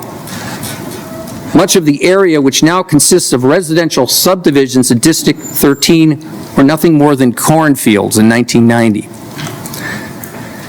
I could go on, but as the representative of District 13, under the circumstances, I can't support this resolution and IG agreement. Thank you, Madam Chair. Thank you, Supervisor Franco. Supervisor Rose. I think it's a mistake to believe that the governor and Bureau of Indian Affairs will not look to our vote this evening as one which encourages or discourages a casino. Supervisor Gersten says, well, we're only voting on an IGA, we're not voting on the casino, and perhaps that's technically true, but the support that we give to an IGA this evening will be looked at by the governor as a support for the concept of a casino in Kenosha County. That's why the proponents of this have come to us at this very early stage. They will go to the governor and say, Kenosha wants it. So let's take a look at whether Kenosha will vote for this. Let's put it to a vote. Now, I drafted up a referendum, a binding referendum resolution, and I timely placed it on the agenda, or encouraged it to be placed on the agenda. It was removed. I don't think that was fair play. The agenda is organized by the chair. I think it deprived this board of an opportunity to vote on that referendum. So I'm going to make a motion here in conjunction with this IGA, and I hope that it's not ruled out of order, because there's only one of two ways to have a referendum. You either do as I suggested last week and timely placed on the agenda, or requested it be placed on the agenda, this idea of a referendum, or we make this a condition of approval this evening. So I would move to have this IGA approved contingent upon the public support at a binding referendum. And the Corporation Council be authorized to draft such a referendum consistent with Wisconsin law. Second. Point of order. Supervisor Nedwesky. That's not an item that's on the agenda, and that's not a germane amendment to the IGA. I disagree. I tried to put it on there, but it was not placed there. The chair must have removed it. It would violate public records laws, or public meeting laws. No, this is germane to the main motion of approval. If it's germane, under Wisconsin law, it can be considered by this board tonight. I believe I have the floor. Okay. I will refer to Corporation Council. I just want to point out that I did not set the agenda. The county board chair did. I had nothing to do with the agenda. I am just running the meeting. Corp Council. What's the question? The question is that Supervisor Rose's motion germane, or is it out of order? I believe the motion can be made consistent with parliamentary procedure. I think there are other concerns, but I think the motion can be made consistent with parliamentary procedure. What are your concerns? My concern is, and I've indicated this to the board in correspondence, I certainly can't speak for the tribe. The tribe is here and can speak for themselves. I believe that putting aside any procedural concerns about how a binding referendum would be noticed and properly put in front of the public, my primary concern is that adding that as a contingency and a requirement, if you will, for approval, in my mind, significantly changes the terms of the IGA. The IGA has been negotiated in good faith. There has been a meeting of the minds between the parties, namely the county and the Menominee tribe, with a clear understanding as to what the necessary approval would be, that being the governing bodies of the respective parties, the tribal legislature and the county board. I think to add an additional level of approval now, to make that approval of the IGA contingent upon successful passage of a referendum, adds an element that was never contemplated by the parties when they reached this agreement. And again, while I can't speak for the tribe, I don't know that they would consider that we still had an agreement at all if that was the termination. The board has heard me say this before. I know the board doesn't like me saying it, and they don't like hearing it. Agreements like this are brought to the board for essentially an up or down vote. They are not renegotiated. They are not subject to significant amendment on the floor.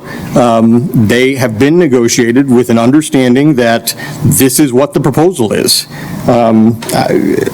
Again, I can't speak for the other party to the agreement, but I think it would be adding a significant change to the understanding, and I don't know whether we would still have an IGA at that point.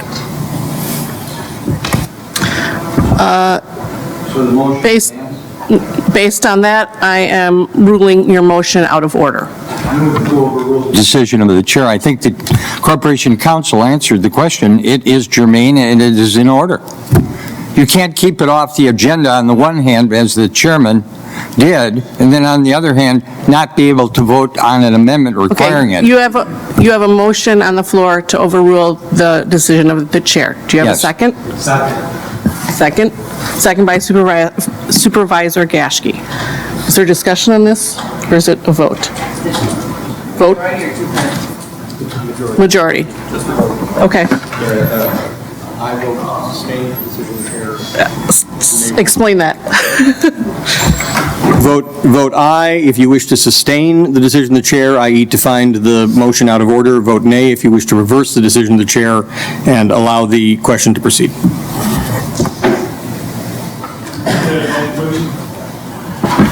An aye vote, a yay vote, a yes vote, a you betcha vote is a vote to sustain the ruling of the chair. A nay vote is a vote to reverse it.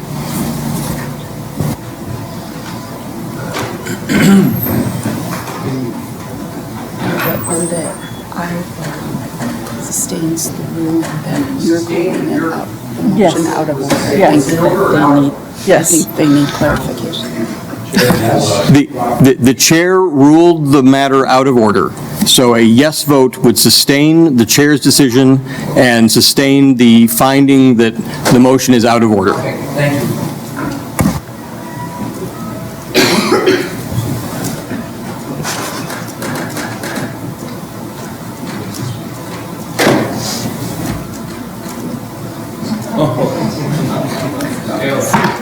So the motion fails.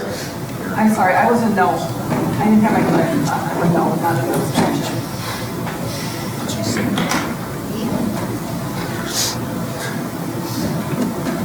It's getting late. But I am a no, not an abstention. So the Terry's motion, correct. passes. Well, it's not overruled. Right. It's not, right. That's what I mean. Yes. Like, so now we continue. Yes, yes. Okay, Terry, on your motion. So the chair is overruled. Is that the?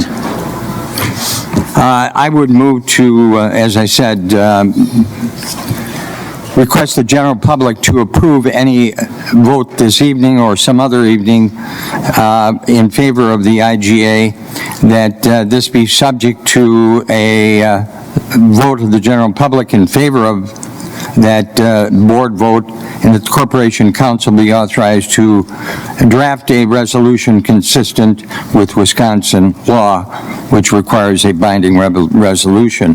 There's a great deal of division. This is a very divisive issue in the community.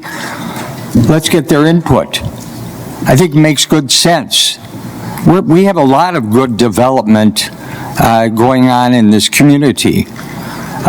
Companies like Amazon, Uline, Snap-on, and many others that we have and have been encouraged to come here and have settled here over the last 20 years don't have the negative spin-offs that this does. We're changing the direction of the community. If the community wants that, let them speak.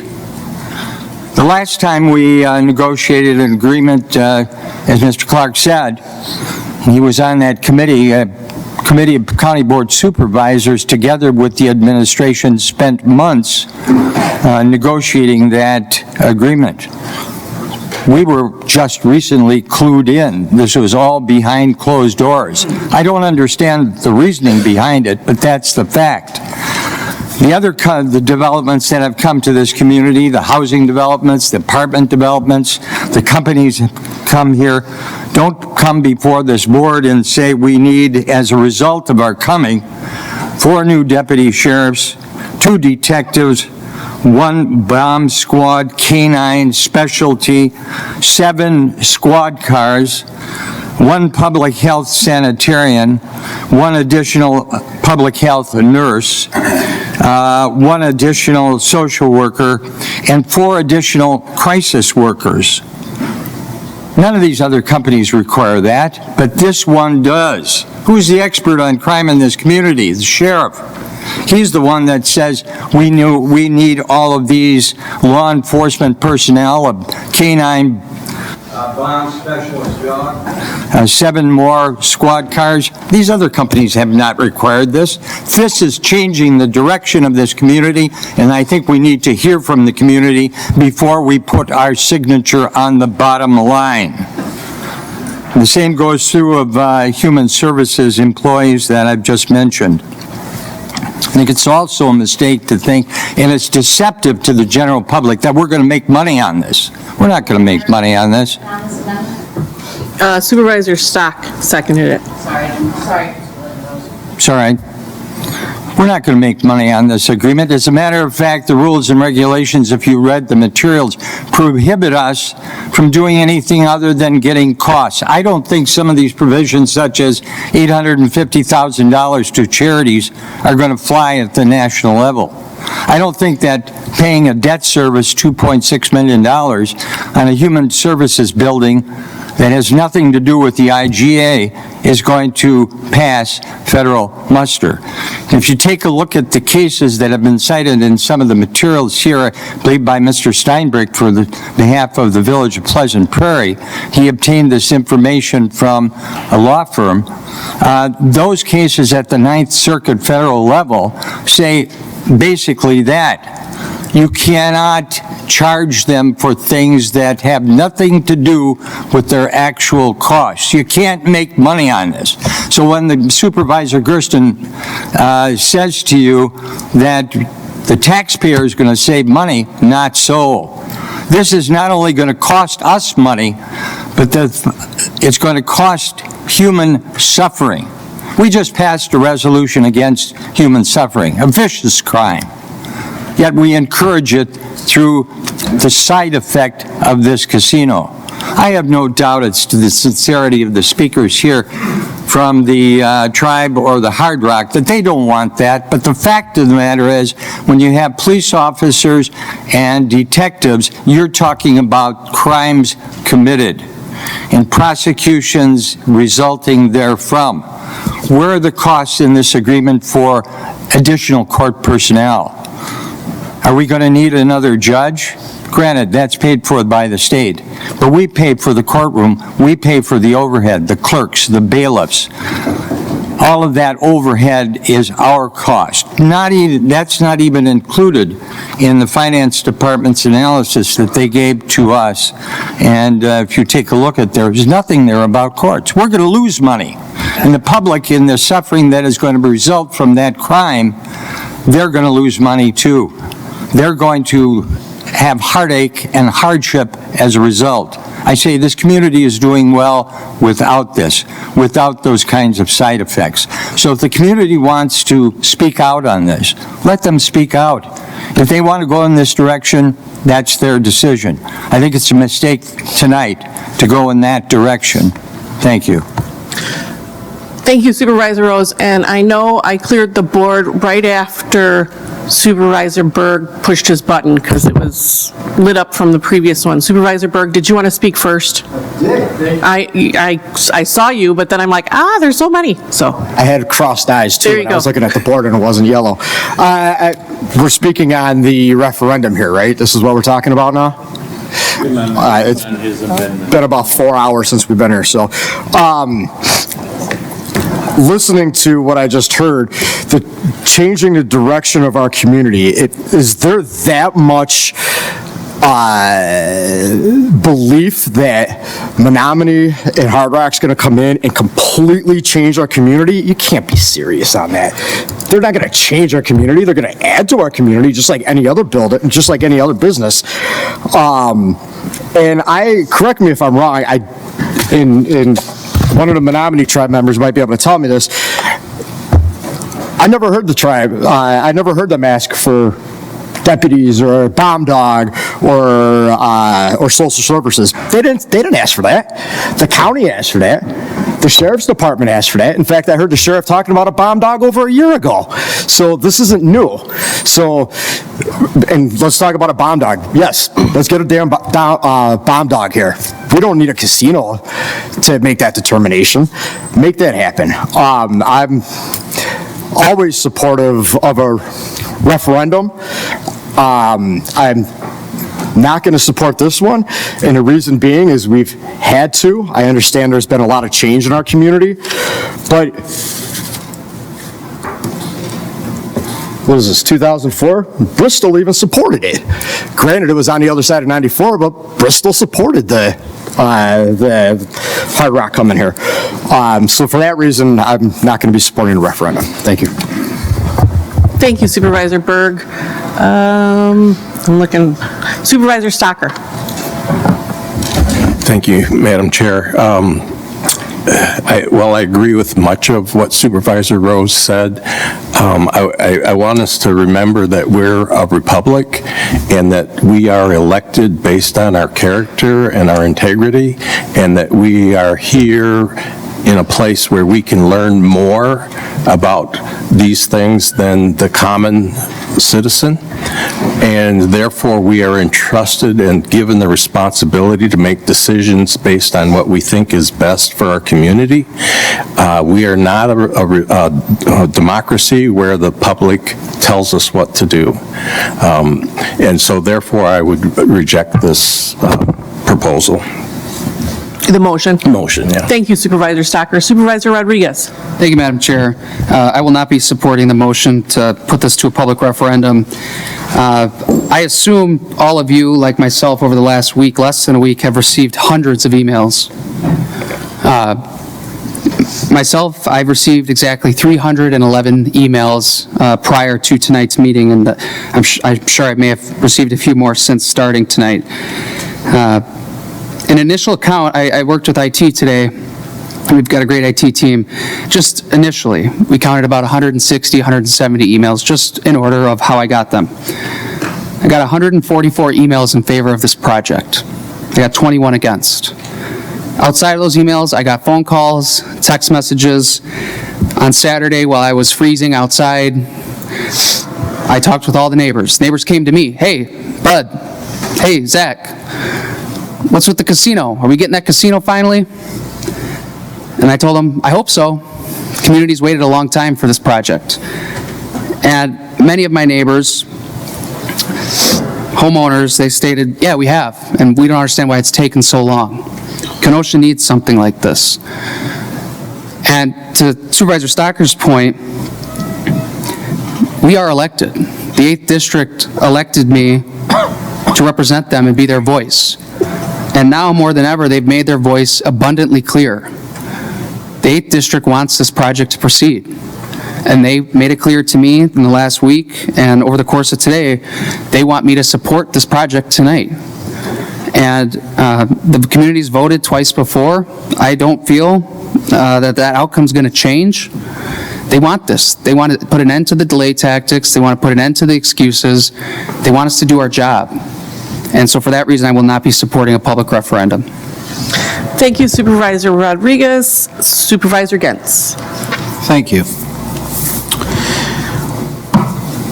I believe strongly in referendums, but I think at this point, we're way too far down the road to do that. And that's why I'm so frustrated and backed into a corner here. I'm very disappointed in the process of how this has come forward. Very, very disappointed. I would have loved a referendum and asking the community what they thought. Maybe if somebody would have thought back when this started in May to do that, we might not even be sitting here. We would know what people want to do, but we weren't even told about it.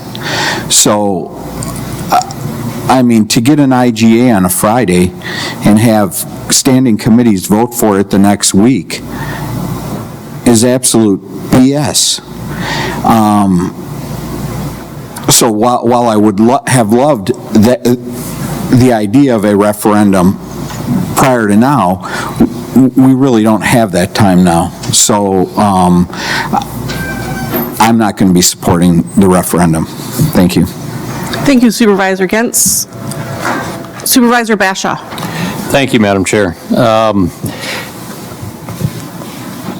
While I agree that the motion is germane to the discussion, I don't believe that the motion is a reasonable inclusion in an agreement that has been negotiated in good faith. I've negotiated tremendous number of very lucrative contracts over my career path.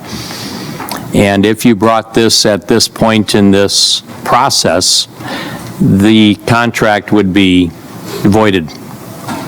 Simply put, we have not then negotiated in good faith. And it would potentially, and council can agree or disagree, but potentially create the conditions for a lawsuit. So I find the motion to be a red herring. I appreciate the opportunity and the ability to put this in front of the public. Supervisor Rodriguez, I have almost 500 emails in my inbox.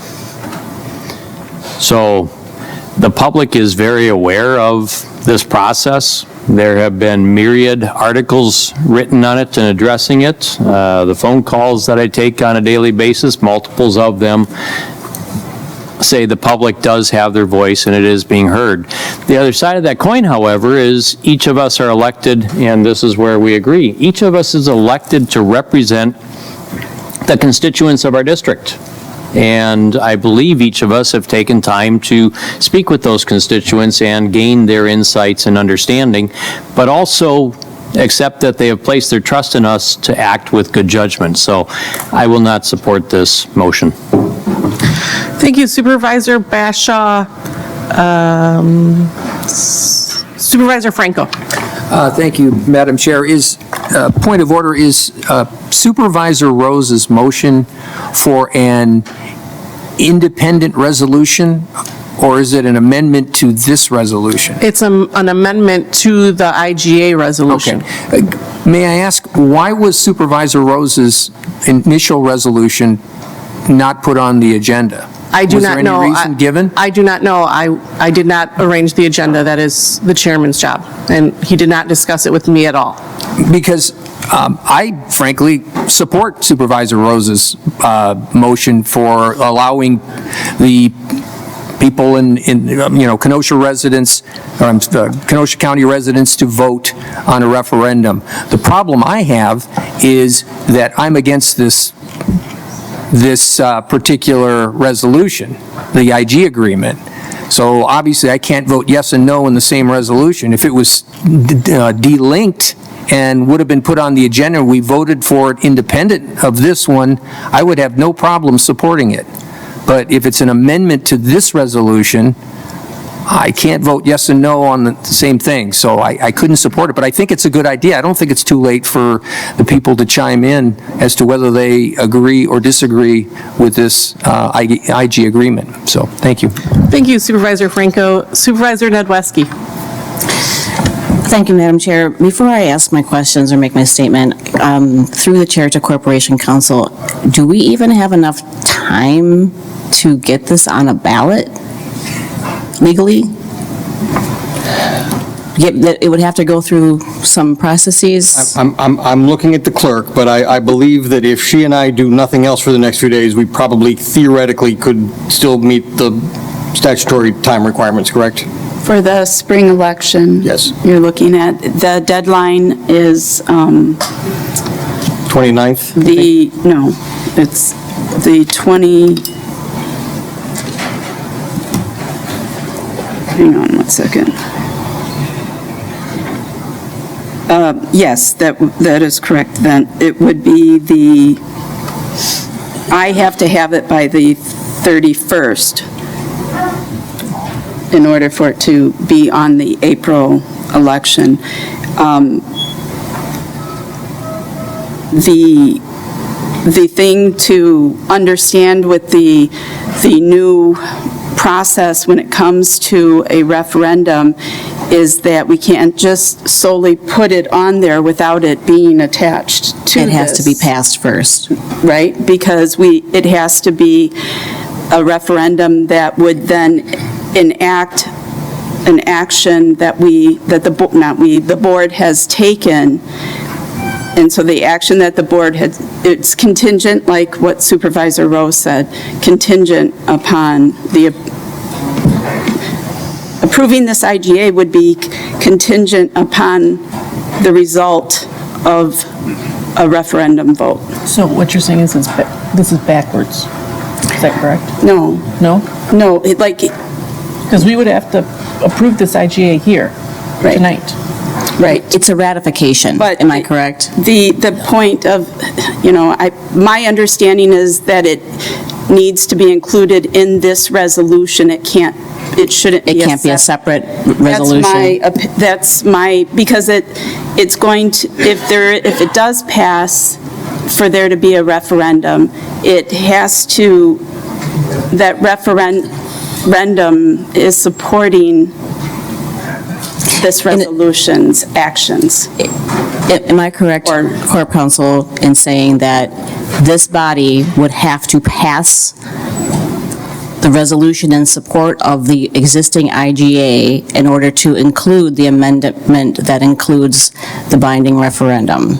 Yes. The way that Supervisor Franco was saying? Yes, the way you described it, it would be a ratification. So this body would have to pass the IGA or the resolution approving the IGA, making it contingent upon the approval at a referendum. Thank you for your clarification on that. This is a legal mess to me. I think that Corp Counsel has explained quite clearly that now some of us have backed themselves into a corner. They're going to have to vote in favor of an IGA that they may not have wanted to vote in favor of, or just to get it on a ballot. That itself may invalidate the agreement altogether and expose us to potential litigation with the tribe with whom the contract was already negotiated, because it's not an element of the current contract. And again, this is supposed to be an up or down vote. They did not agree in that contract for any kind of referendum action, and that's why I did say I don't believe it's germane to the current resolution.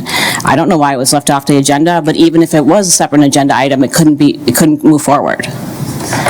I personally, on very rare occasions, do support binding referenda, particularly if they happen to do with capital expenditures or raising taxes, and the law does allow for that.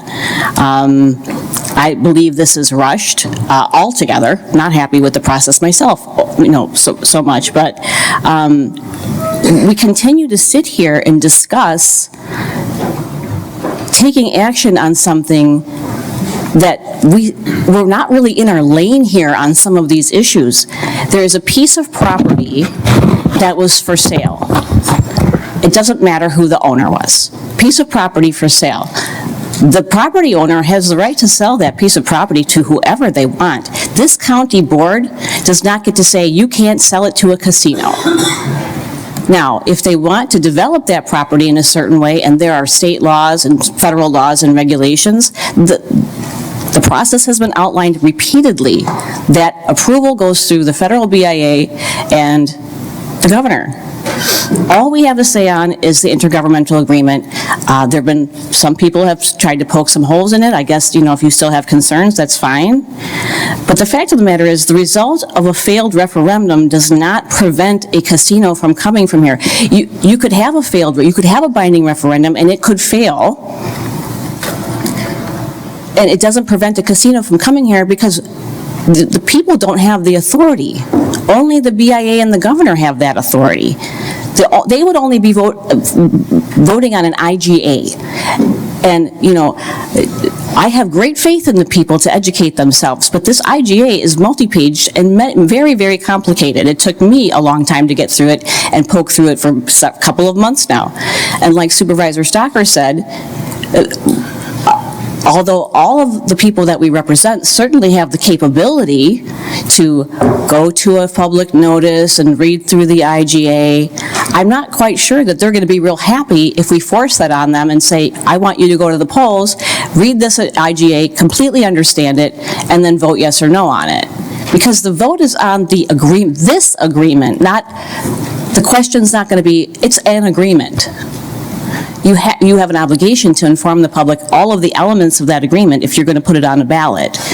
So even the result of a failed referendum could end up leaving us at risk.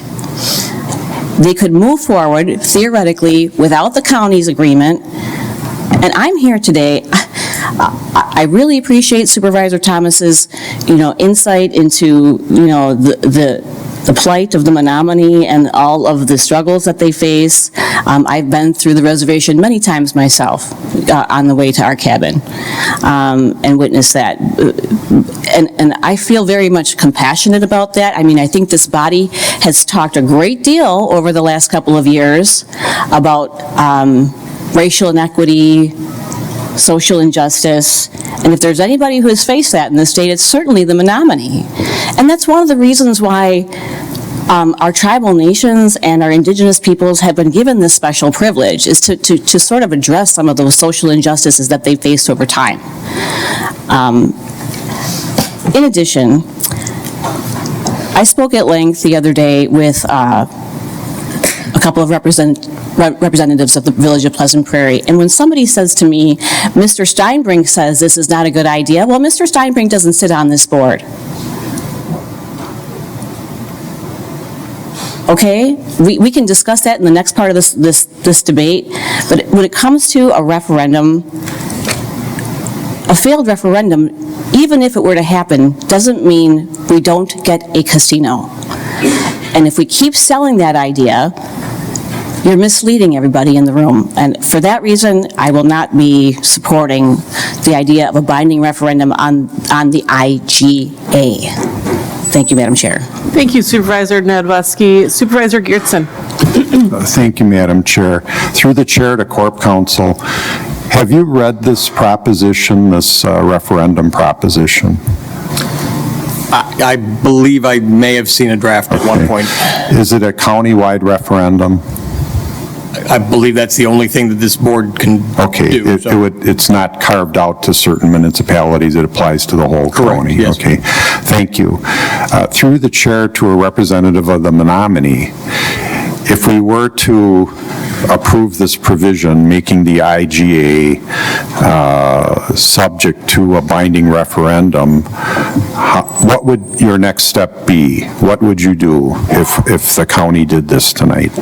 I'm guessing that'll be Attorney Wilhelmi. I guess, right?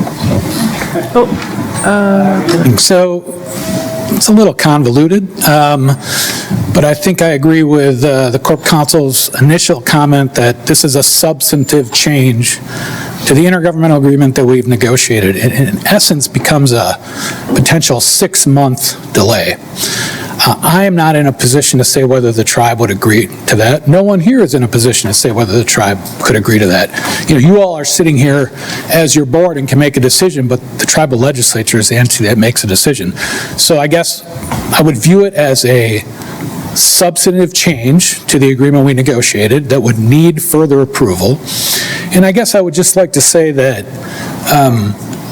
you know, delay is not a friend to the project, right? You know, if this goes out to April or whenever there's a referendum on it, you know, there's timelines in the history of this project is there's been positive view of the project from the federal government and negative from the state. And there's been positive from the state and negative from the federal government. And, you know, we think there's a window here now where we have, you know, we're confident that both the federal and the state government will look on this positively. And that's who we need the approval from. And to the extent this just gets delayed, then we go beyond perhaps a next administration. Even if it's the same president, administrations change. People change within the Department of Interior, and it results in delay. So I guess the bottom line, the only thing I can really say is my view representing the tribe is it's a substantive change to the agreement if you're going to put it off to a referendum. Okay, thank you. One more question, John. So if we were to approve this, and you see it as a substantive change, and you mentioned it's a 6-month delay, would the tribe wait for us? Would the Menominee wait for us? Or would you proceed with the approval process? Would you start, you already have the city approval. Would you proceed with the approval process? Would you go to the BIA? Would you start moving ahead with all of the rest of the steps? Or would you wait for the 6 months? So again, I can't speak for the tribe, and again, there's no one here that can speak for the tribe. The tribal legislature has to act. So I don't know what the tribe would do. I think it would, you know, it would be a significant decision on their part, and certainly it would be an option to move forward and say, you know, we do have an agreement with the city. We think we can meet the impacts, maybe in a different way. If there's some that otherwise would have been in the county agreement, maybe we, you know, just take care of that some other way. So I think it's a possibility, but I don't think anyone here today for the tribe can say what they would do. So as a governing body, you don't know what the outcome would be on the vote, but you do have representatives from the tribal legislature here tonight, right? Yes. Would any of them care to comment on how they may proceed if a resolution like that were on your agenda? Would you move ahead with the BIA approvals, or would you wait for the 6 months?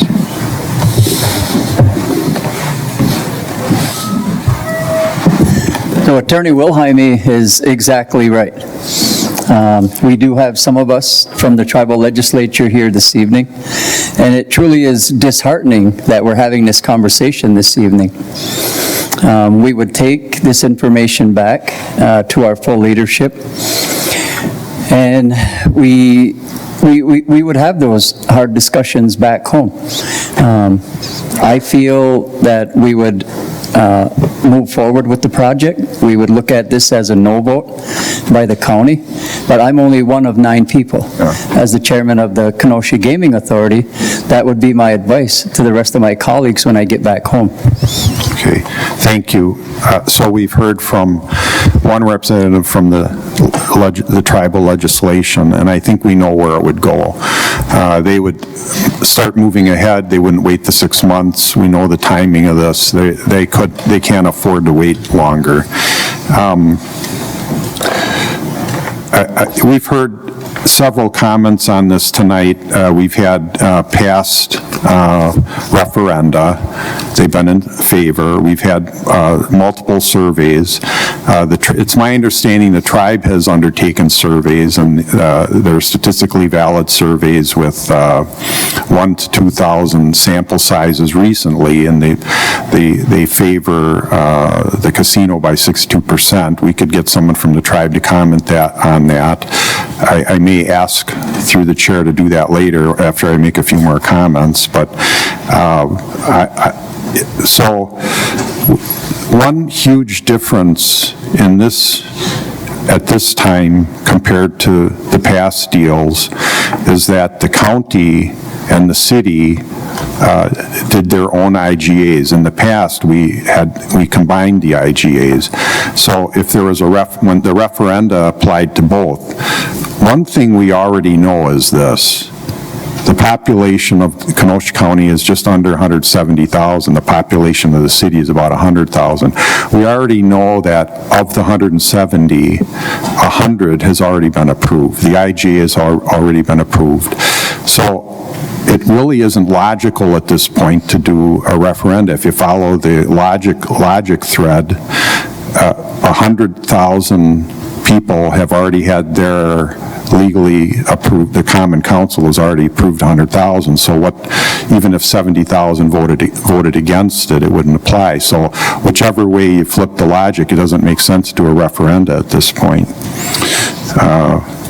We know Kenosha wants this, so the supervisor from District 2 mentioned my name a couple times. I'm Supervisor District 15. Now, so the supervisor from District 2 mentioned that in our last meeting, when we were considering this last time, the supervisor from District 2 made a resolution to postpone indefinitely. A resolution to postpone indefinitely. That was considered by the board and rejected. Corp Counsel advised that the motion to postpone indefinitely was essentially a motion to kill. So we already know that the supervisor from District 2 has framed a proposal to kill this deal based on that motion that was already made. That's what's happening here tonight with this. It's not a motion, it's not really sincere to gather the advice of the community. We already know that the city wants this. That's 100,000, 170. What this is a veiled motion to kill the proposition. We really should get this proposition in front of this body tonight, and we should vote it up and down, and we shouldn't engage in these tactics to try to kill it through the back door. And I just think, so I will not favor this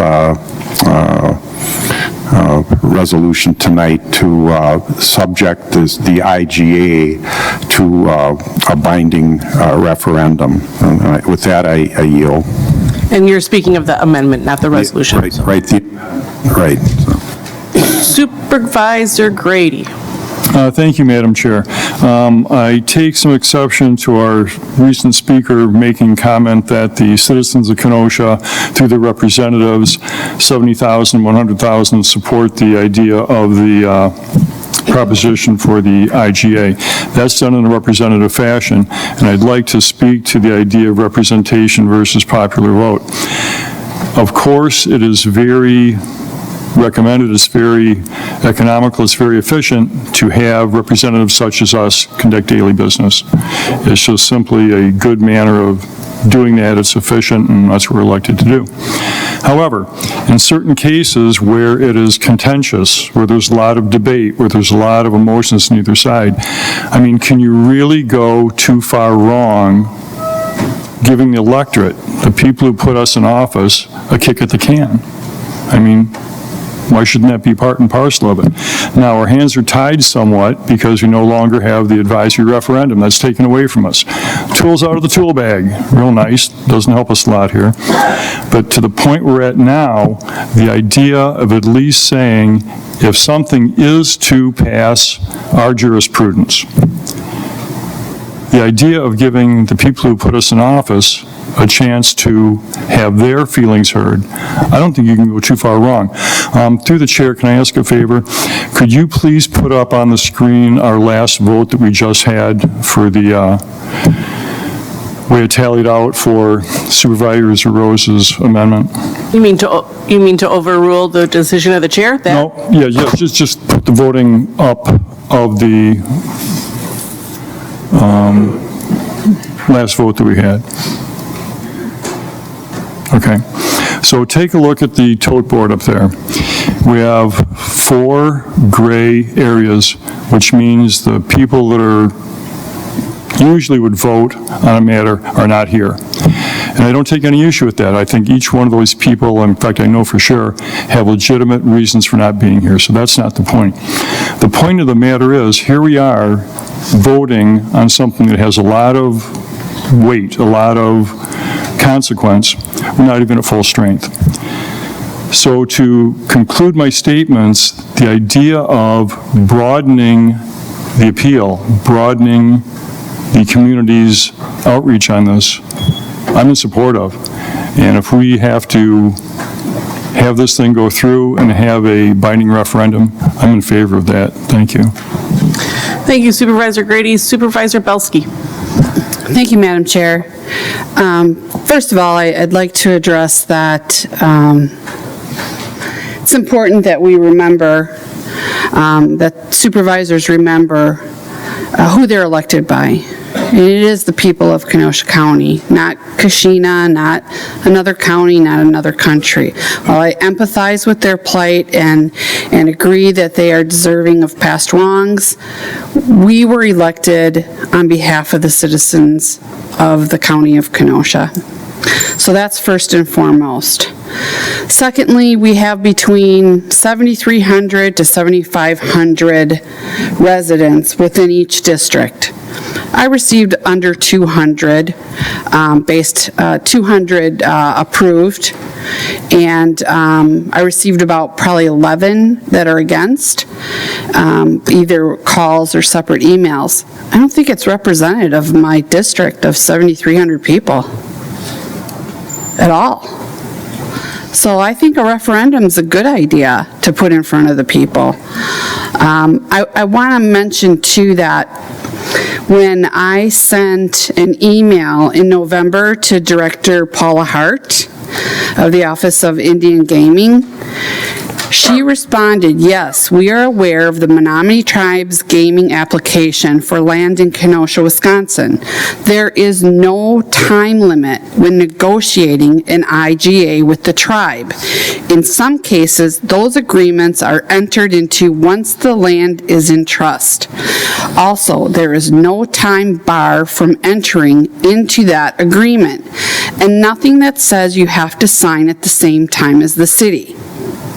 So I just want to remind everybody here, we're making some very, very important decisions that not only impact the citizens of Kenosha County, but of the Menominee Tribe. We're clearly split. We don't feel that we have all the information that we need, and I think I wish it had been a separate resolution so I can appreciate what Supervisor Nedwiski had talked about. But I feel that we do need to give the citizens of Kenosha the opportunity to understand what's in front of them, to understand that we aren't voting for a casino. We can't do that. It's only the BIA, Bureau of Indian Affairs, and the governor. We are voting on behalf of county services and to make sure that our expenses are covered with this huge development coming in. I would also say and it may not be germane to the referendum, but we're talking a lot about the Menominee, and the Menominee wouldn't be here without the Seminole Florida Indians, the Hard Rock group. Nowhere in our agreement do we have any kind of understanding or agreement with Hard Rock. And so this past weekend, I sent out another email to Ms. Hart, and she hasn't responded yet because I sent it yesterday. I communicated that several county board supervisors are concerned that we continue to not have all the information in order to make a sound decision, including an apparent management agreement that Menominee entered into with the Hard Rock Casino to develop and operate the Kenosha Casino, as well as a traffic study. As elected officials, we would like this management agreement to be included as an exhibit into the county's IGA, but we are being told that the BIA would deny Menominee's application on its face if we included a copy of the Hard Rock Management Agreement in our IGA. Is that true?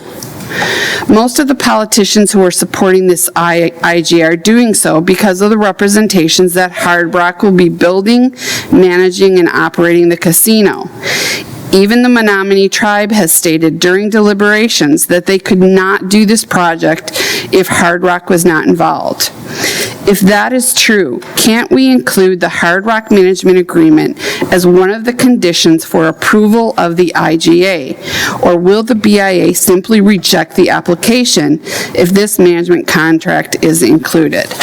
I understand the complexity of not having separate resolutions, of having this referendum, but clearly we don't have all the answers. I don't think we are representing in good faith to our constituents. And I would also say that I am concerned for the Menominee tribe, because Hard Rock, as far as we know, could pick up and go across the border and open their own casino and leave the Menominee stranded. I think we have to look at what is the best for our county. I think that we need to reach out to our full constituency, to the residents of Kenosha County, to get their view, and we need to hear back from Director Hart on whether or not we can include Hard Rock Casino into this IGA. So again, there's no time limit on this. There's no rush. If we could go back with the Menominee tribe and say, listen, we have major issues. We want to approve this. We just need to do our due diligence to make sure all of our costs are covered, that we're being good neighbors to the villages that surround the city. So that's what I am asking for, and I would vote for the referendum at this time. Thank you, Supervisor Belsky. Supervisor Thomas. Yeah, thank you, Madam Chair. I'm not quite 2 years into this adventure of being a county board supervisor, but in the 2 years I've been here, we have had to evaluate a binder full of tough decisions in the amounts of $300 million plus the last 2 years. I don't ever believe that we've asked or had this consideration, geez, are we qualified to approve a $300 million budget? Some of you have been on here for 10, 15 years, perhaps longer, and you've approved billions of dollars to be spent in our county. Do you ever question, do any of your constituents ever question your ability to make that decision to spend $300 million a year? Has anybody ever received that question? Geez, we don't think you're qualified. So are you questioning right now your qualifications to do your due diligence over the last 2 months on whether or not you're qualified to decide if the IGA that we have in front of us is in the best interest of Kenosha County? I think we're all qualified if we took the time to research the things that are important to us. If you don't think you're qualified, then perhaps you're not qualified to vote on a $300 million budget. because that is much more complex, it's much more detailed, and it's much more impactful on our county than anything that this casino or the Hard Rock Entertainment Center or the Conference Center could possibly do on this county. A $300 million budget that we have to vote on is significantly more impactful. And if you don't feel qualified to vote on this, then abstain.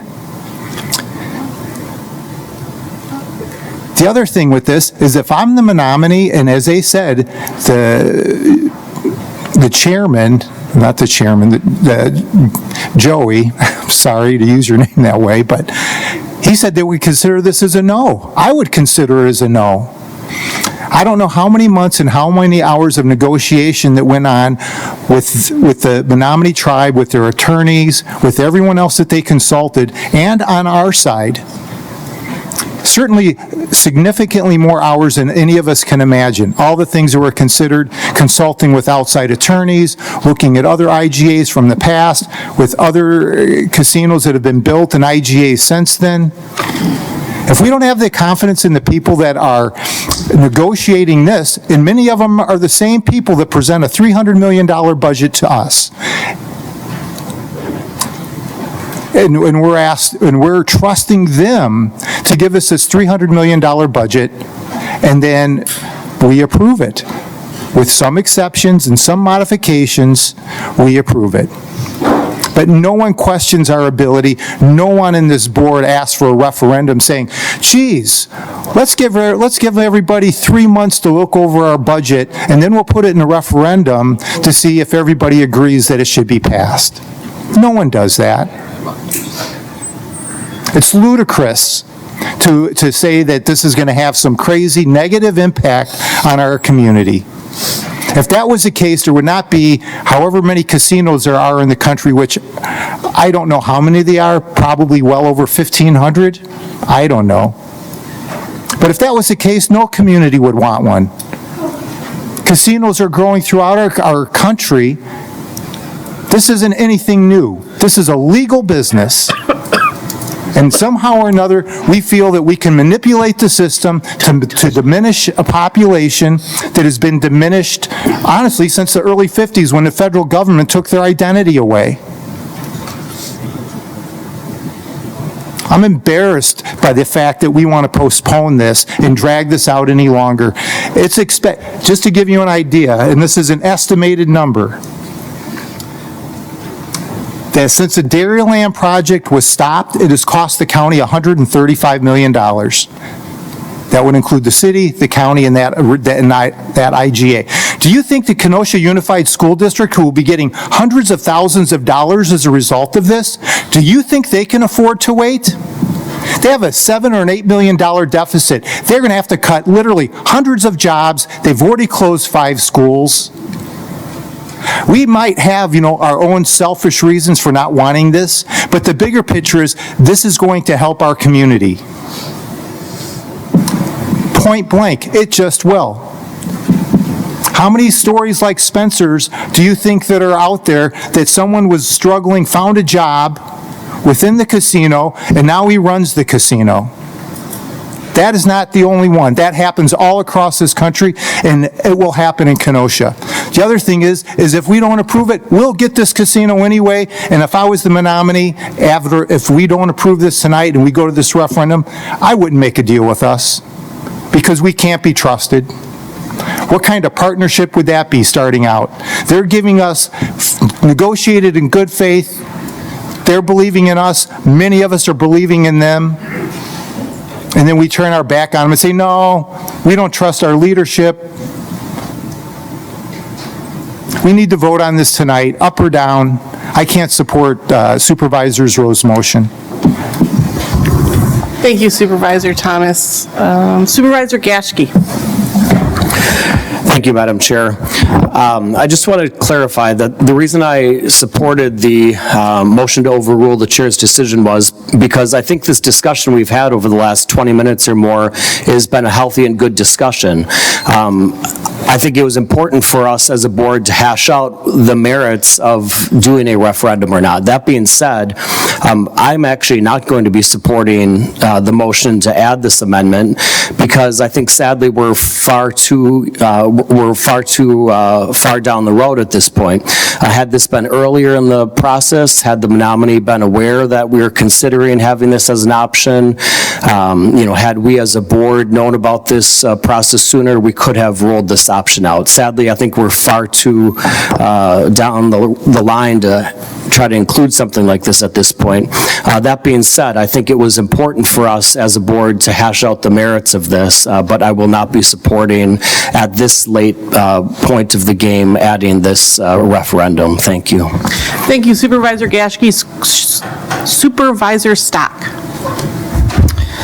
Thank you, Madam Chair. I fully support adding the referendum aspect into this IGA. It's been 20 years. I wasn't even old enough to vote the last time we had a referendum in Kenosha. I'm not comfortable supporting this IGA without it being contingent on a binding referendum. From my communication with constituents, I feel my district is mostly against the IGA, and many that I've talked to still do not know all the details of this agreement or the full impacts that this casino is going to have. By adding this amendment, we're telling the Menominee that we agree to the terms of the IGA if the residents of the county approve it. If the Menominee walk away from this IGA because we are making our approval contingent upon the community's input, that says a lot. The IGA specifically says that a vote in support of this IGA is a vote in support of their application to put 60 acres into the federal trust land. By making this amendment, you're telling your constituents that you have vetted the agreement with the Menominee tribe to the best of your abilities to make sure the county is protected in the event that the governor approves the casino. But the support aspect that is being asked of us in this IGA is dependent on their vote at the ballot box. This doesn't give residents the option to approve the casino, but they do get to send a message to the BIA and the governor about whether or not the county supports it. Hard Rock, the Menominee, and local elected officials would be better informed by having a referendum done. This 60 acres of land next to I-94 will be federal sovereign Indian land basically forever.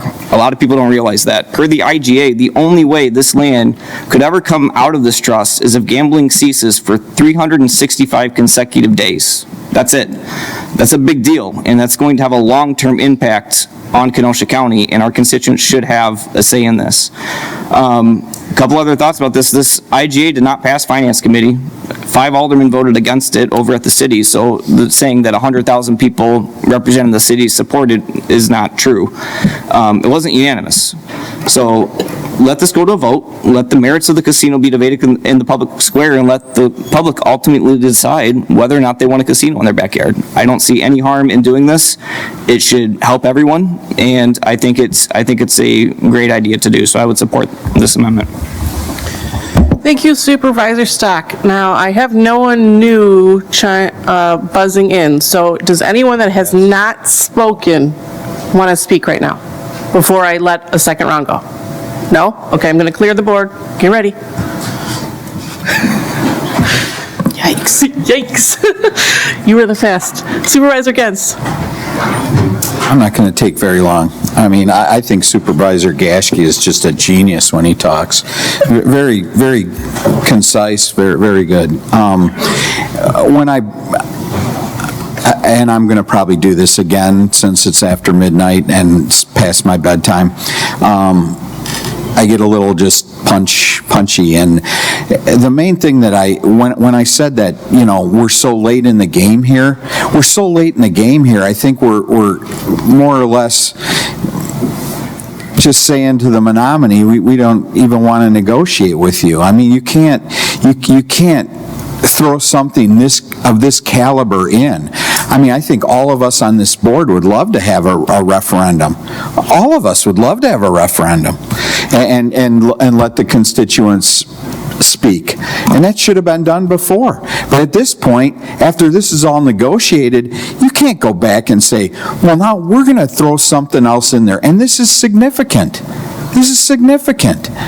This totally changes the agreement that was made. I don't even know how somebody could say, I'm going to approve this IGA, and then we're going to send it to a referendum when you're not approving the IGA. You're changing the IGA. So, I mean, I just wanted to clarify some of my comments because after I was done and 20 other people talked, I felt that I was a little unclear. That's really where I'm coming from. Thank you. Thank you, Supervisor Gentz. Supervisor Nedwesky. I just wanted to ask a point of information again to Corporation Counsel. I don't see the amendment in writing, so you're going to have to help me here. It's my understanding that the amendment proposes that in the next few days, you craft a ballot question for a binding referendum that would ratify an approval.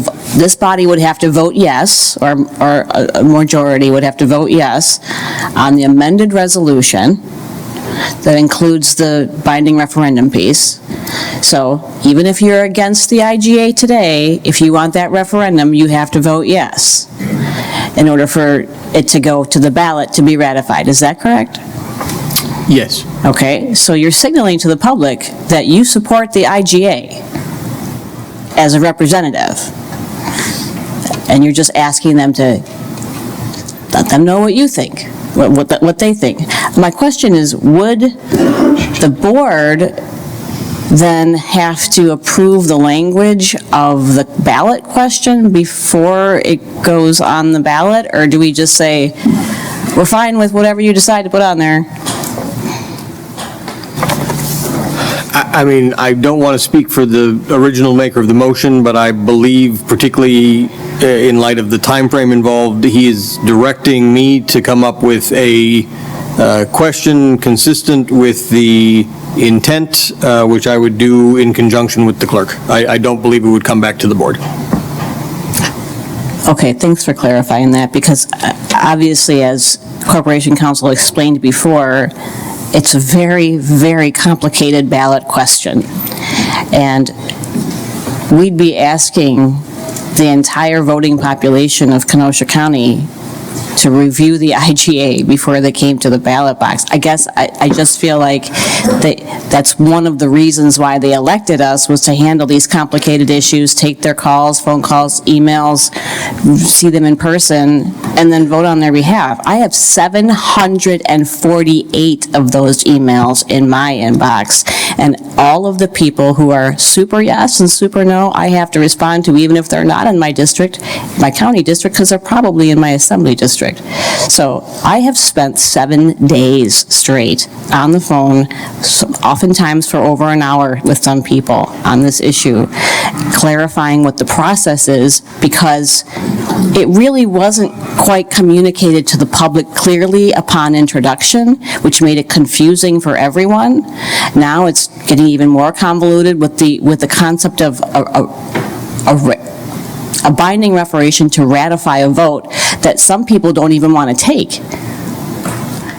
I just think it's too high risk, and it's confusing, and I just, putting Corporation Counsel on the hook to, on very short notice, craft a ballot question on this subject is simply unfair. Thank you, Madam Chair. Thank you, Supervisor Nedwesky. Supervisor Berg. Oh, yay.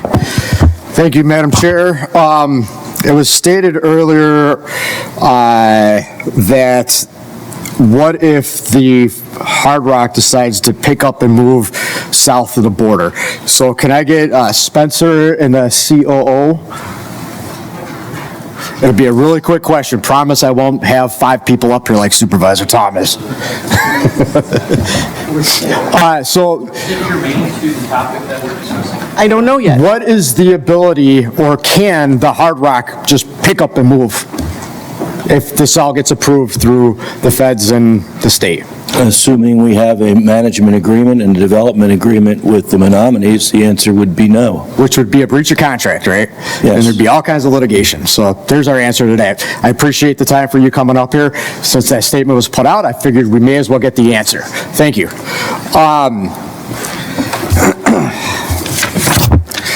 To continue, I can't believe some of the words that I'm hearing from my peers today. We all hit 300 doors last month. If If you weren't asking people what they felt about it then, that's your fault. It's not my fault. It's not Ned Whiskey's fault. It's not the board's fault. It's not the community's fault. That's your fault for not asking those questions. So to sit here and try to push this down the road because you failed at doing your job, it's not, don't push that off on us.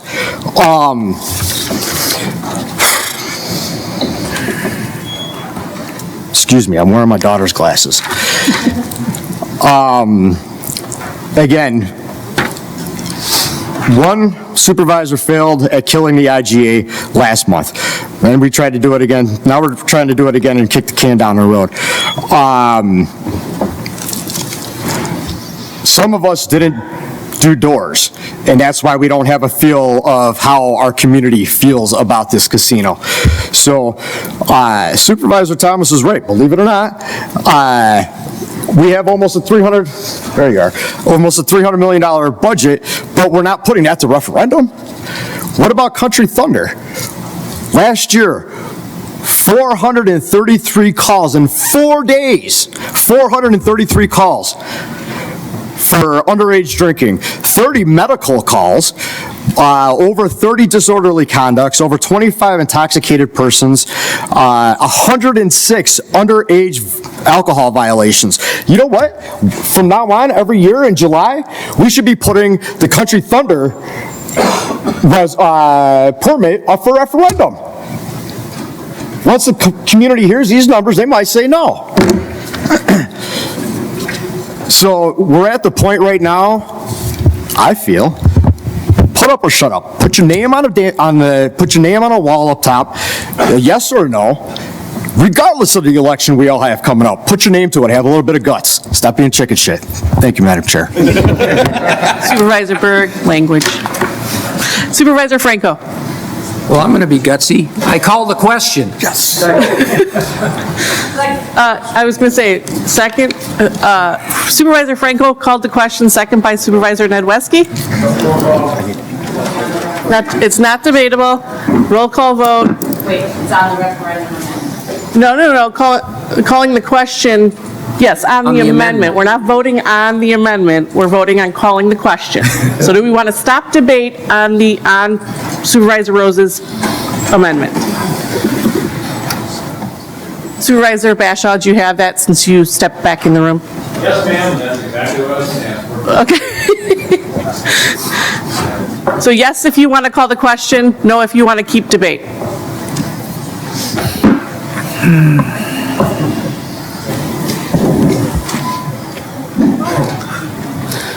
18 yes, 1 no. Did you hit the wrong one? Did you mean to put yes, Supervisor Uhas? Just kidding. All right. So now, Supervisor Rose, the clerk needs the exact wording of your motion to amend, because she needs to write it down for the record. Or I could read first, if you would like, what I have written down. Go ahead.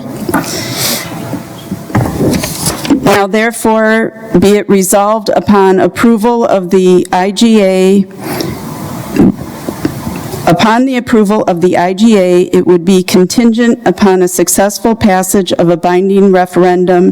The county board hereby directs Corporation Council to prepare a binding referendum question to be placed on the April 2nd, 2024 presidential preference primary and spring election ballot. That sounds good. Yes. You good with that? If he's good with it. I think I covered all of the bases here. Joe, does that sound? I was just going to ask Joe. Does that sound correct? Okay.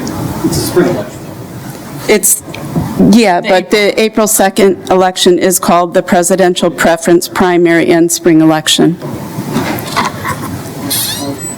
Supervisor Rodriguez, do you have a question? No. Because there's no debate.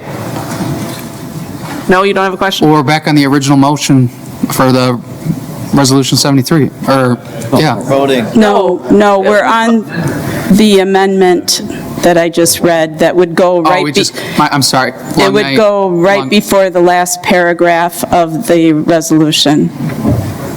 Okay, so We are voting on Supervisor Rose's amendment to add the wording about having a binding referendum included in the IGA. So yes, if you want Supervisor Rose's motion to be included, no if you do not. Correct, Jill? All right.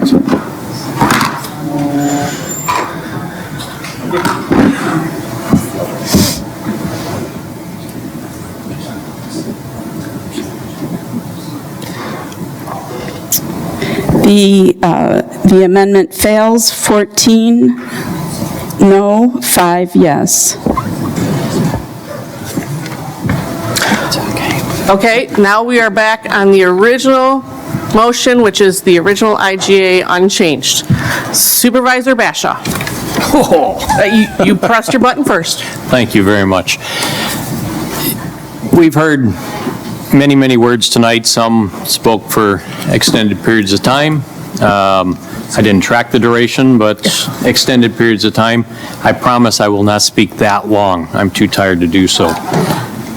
Thank you. You said that out loud. So first, let me start with a preface. These were held up earlier tonight. We've already seen these. They're in our mailboxes. They are fodder for rallying the troops for or against. These are specifically against. And they use words like rushing, approving, and we've heard it stated from many of the supervisors here already this evening. We are not approving a casino. That is the governor's purview, not ours.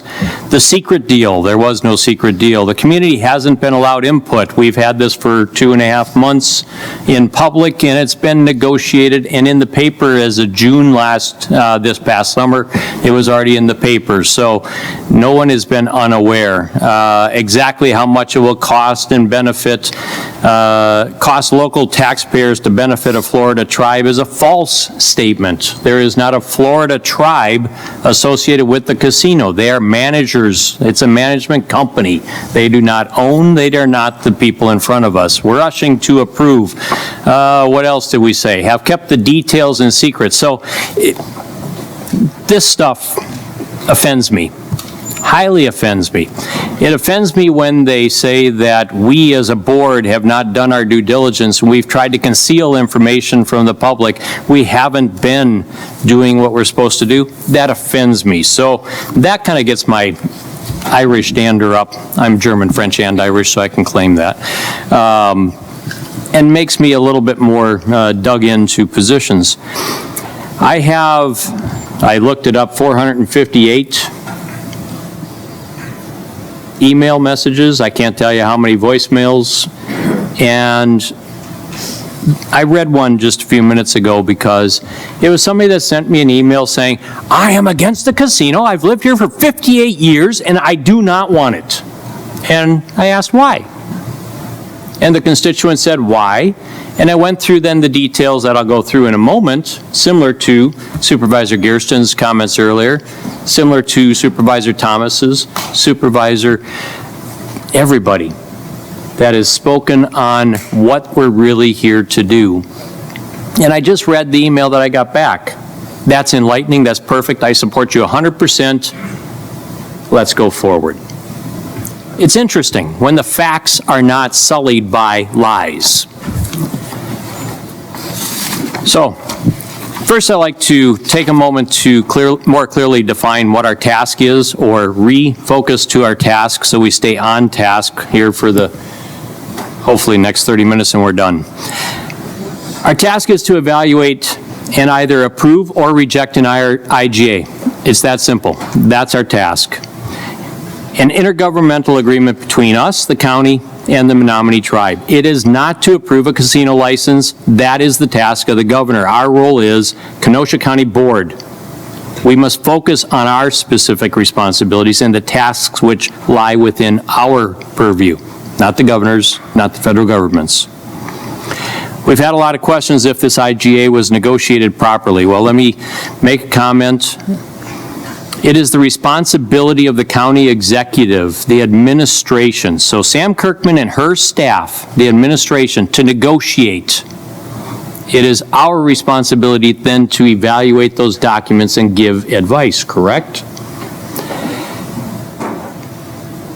The executive engaged the county board chairman from the beginning. So the board has been actively engaged. We elected our chairman to represent us, to lead this board. Correct. You're incorrect. Supervisor Gearston, who has prior experience as the county CFO, he has been involved in this process 4 times. That's prior knowledge. It brought a lot of additional skill and competence to the matter. We've elicited legal advice from our counsel as well as WCA and I'm sure others, and our finance team that has been extensively involved in this process. So it was negotiated properly in my mind. Then it was presented to us, the oversight and review component of what our county government has. We've heard a lot of information about the tribe's plight, and please don't take this wrong. I have empathy for your situation. My accountability and our accountability is to the residents of Kenosha County, period. It does not go further than that. That is our responsibility. That is who we are elected to serve, and I will keep my opinion and my focus on that. We're not approving a casino to be built. That is the absolute responsibility of the governor. The owners, the Menominee tribe, will submit this document in their brief to the BIA. They will approve the land transfer to trust. That's their responsibility. The governor, who is the true decision maker, anybody here know how he's going to decide? I'm curious. I'd really like to know because it would make this process so much easier, wouldn't it? I see this personally as a fiduciary responsibility. This is about money, which we are charged with. We are charged with a fiduciary responsibility, core responsibility as elected representatives to the safety and well-being of everyone who call Kenosha County home. It's our responsibility to protect our quality of life and well-being, and that is a lot of the questions that are asked about policing, safety, health, all of those questions. We're asking them. We're doing our due diligence. But first and foremost, we need to use the resources that are provided to us responsibly. If you do not support an IGA, you are potentially supporting higher taxes if the BIA and the governor approve this deal, because somebody is going to pay for the costs that are associated with increased traffic into our community. I was not aware that so many were willing to gamble with such high table stakes. Truly, you all belong at a casino. Because you see, if we don't approve an IGA, we are gambling that the governor will say no. And if he says no, then this discussion and the effort by all sides was for nothing. Are you ready to put over $80 million on the pass line and let it ride? It's a question you need to ask yourself. Are you prepared to be accountable for a game of chance that may potentially leave every resident of Kenosha County holding that bag? Because if you lose that bet, we don't have an IGA in place, but the governor says yes for a casino, that's the cost of that decision. If you look at the swing, it's a $160,000 swing from either we have the money or we don't have the money and we have to pay it out of pocket. That's substantive. The other side of the coin is if the governor happens to say yes, if we do have an agreement in place, we still have the responsibility to provide any of the services that are required. If we do not, have that agreement, it is late. We will then need to acquire financing from somewhere. Without an IGA, we will be fully dependent on taxation, not through financial offsets from the Hard Rock and the Menominee tribe, as are defined in this IGA. We've been told that there is no time constraint to negotiate. While the statement technically is true, as there is no federal legal requirement to do so, can you imagine negotiating after a license agreement has already been approved? It's like negotiating for a car that's already been sold. Well, that doesn't work. The city has approved We are not needed in this process any longer. We are no longer in a position to negotiate, as we are no longer in a strong position to do so. So I ask you to set aside your personal opinions, your political self-interest, or sour grapes, or whatever else you're thinking at this point and saying, we need to do things differently. It is our responsibility to act responsibly, to protect the livelihoods and the financial well-being of this county. Voting for this IGA is a win in every scenario. If the governor says no, then those against the casino win, and the IGA was nothing more than an insurance policy. If he says yes, then we have protected Kenosha County residents from irresponsible tax burdens, which we could have addressed here today. So, I strongly urge you to vote for this IGA, or consider that you're going all in for an $80 million bet, and I hope that you're not saddling our neighbors with a huge debt. Thank you. Thank you, Supervisor Bashaw. Supervisor Grady. Thank you, Madam Chair. And I'll try to make my comments brief, as it is rather late. I'll just start out by some observations and some questions. I don't have a lot of rhetoric. I don't have a lot of things that are of that nature.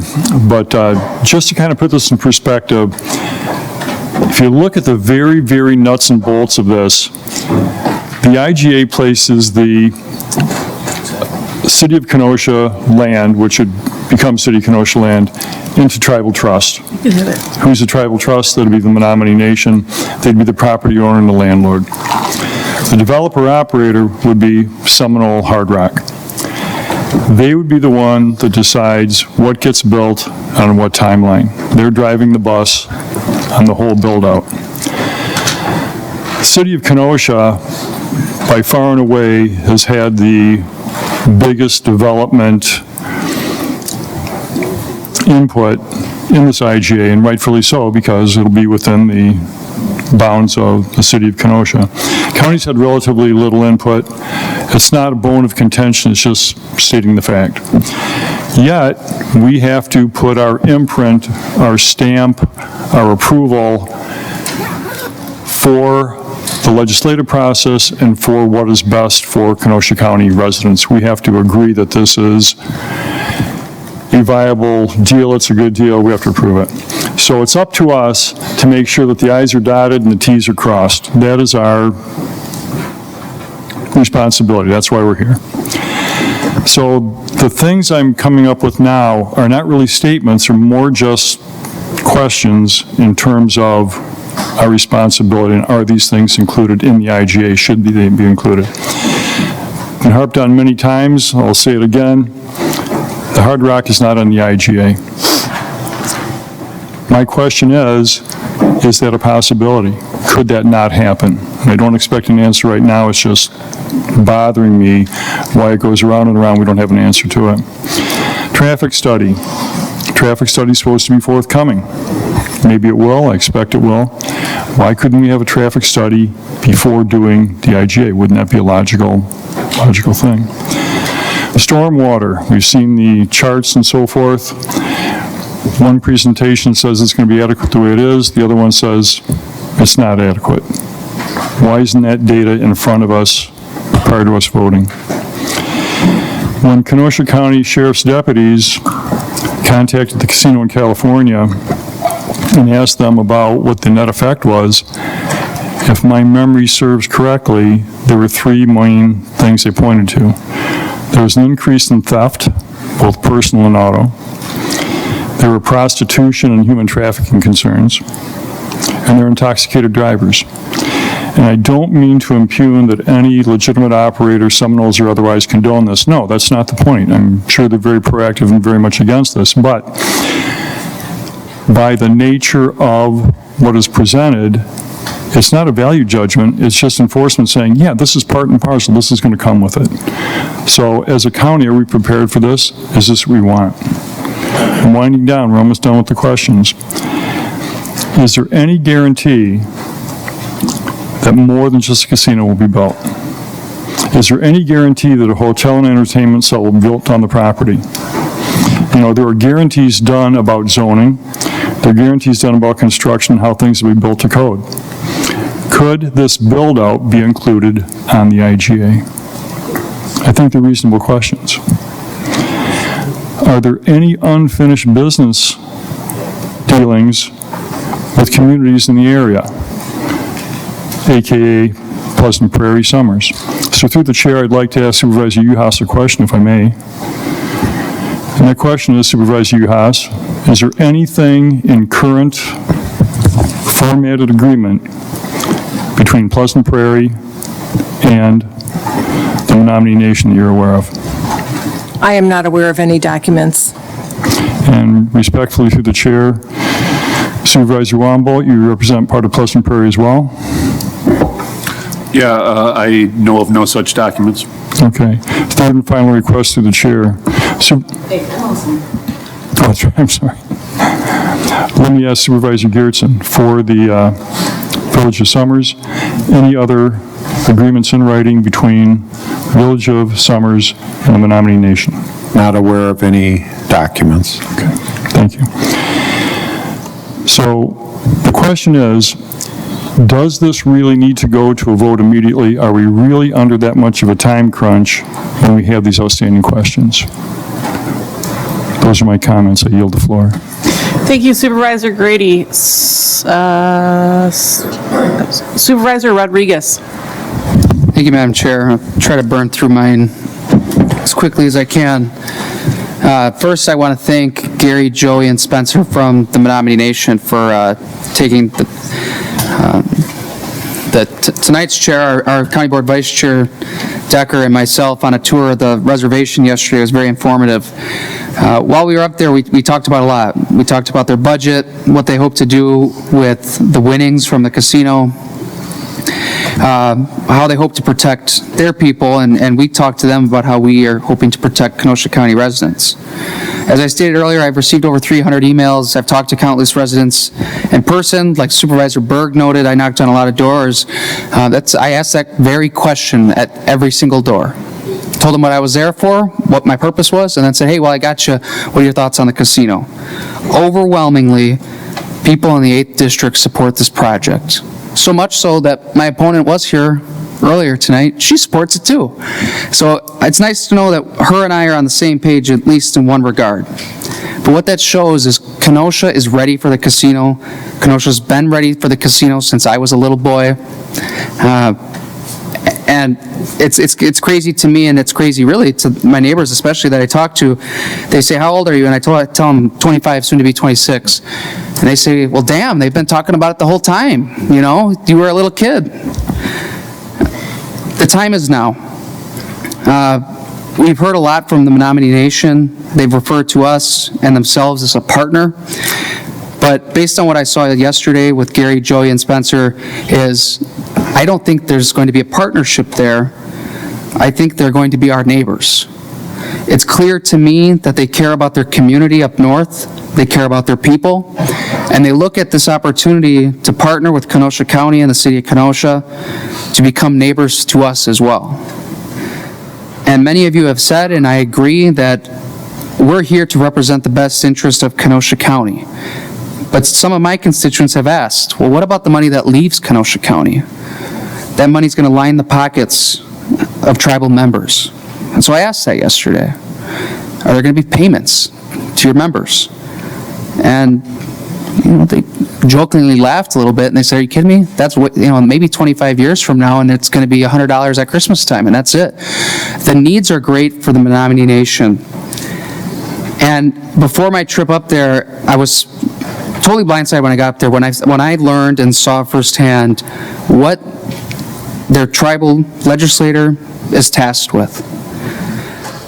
They operate on a yearly budget smaller than what we operate the Sheriff's Department on. And not only are they paving roads and providing human services, providing medical care, educating their children, trying to attract businesses to the reservation, maintaining their buildings. Not only are they doing all of that, they're building homes. That to me was one of the most surprising things I learned. That because, like Supervisor Thomas said, the way of life's a little different on the reservation. And they govern and they see each other differently than how we see each other, the 23 of us see each other. And they're very black and white with us. We passed a building, a home that had burned, was uninhabitable. We passed countless buildings that were boarded up. And where this community, our community, faced so much destruction in the summer of 2020, and this building was a victim of that destruction, with all the windows downstairs broken, the courthouse doors busted in, and bullets going through the glass. What do we do when that violence died down? We came together as a community, but more than that, county government behind the scenes, without thinking, we purchased new glass.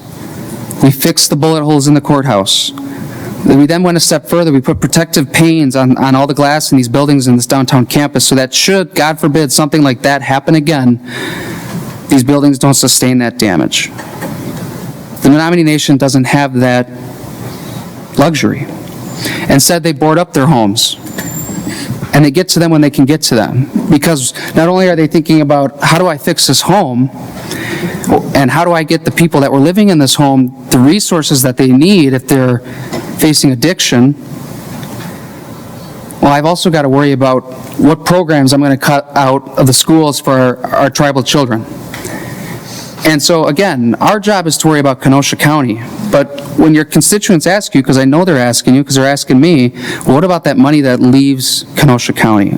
Well, first and foremost, there's tons, an incredible amount of money getting invested in Kenosha County, for not just now, but a continued investment from the tribe and from Hard Rock and the Seminoles.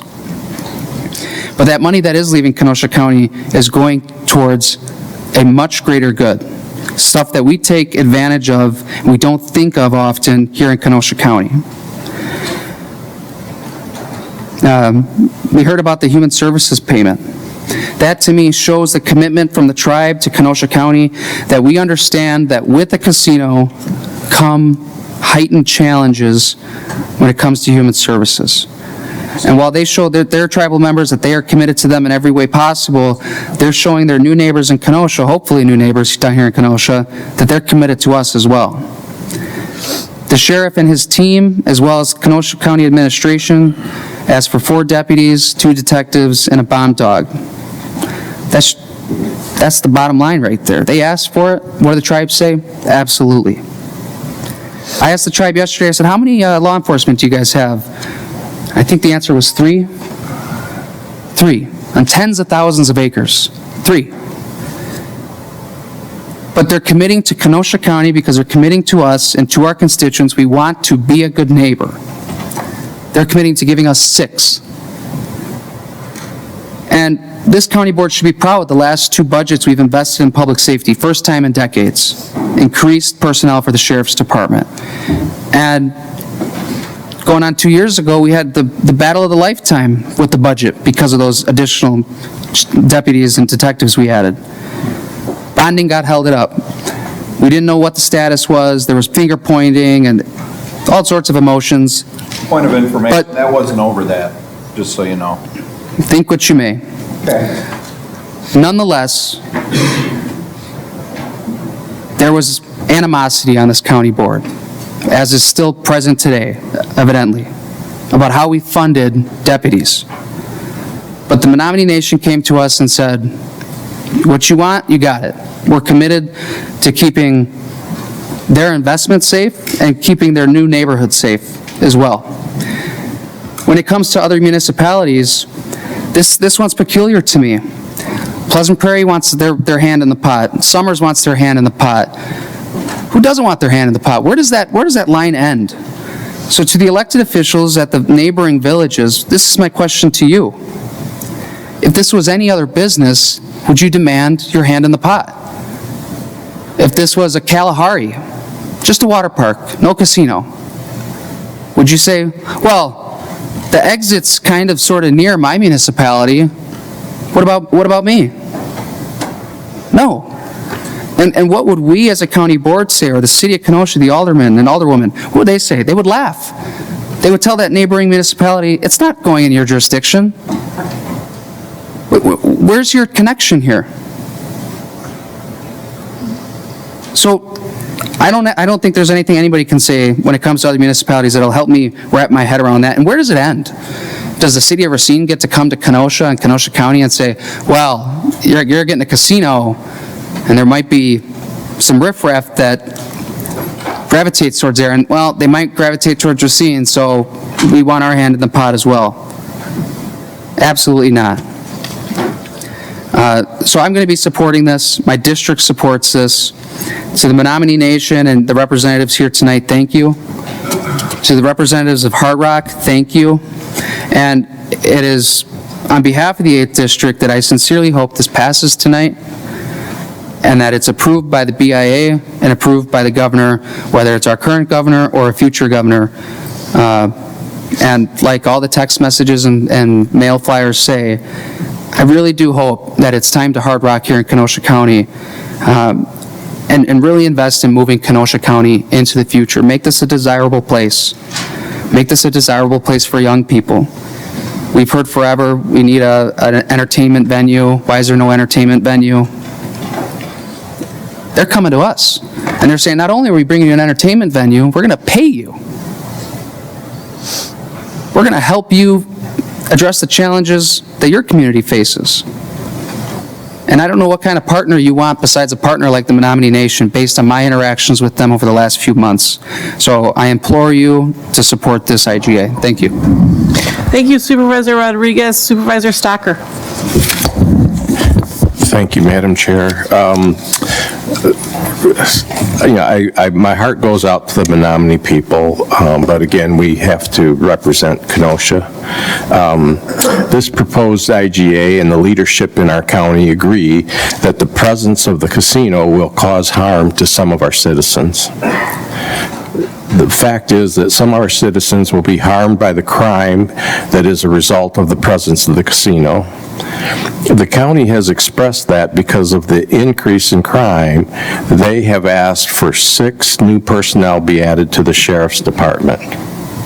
6. Let that sink in. That's not just traffic control. While I am so thankful for our law enforcement, most of their activity will come into play after someone in our county is already a victim. This is not a fix, it's a response.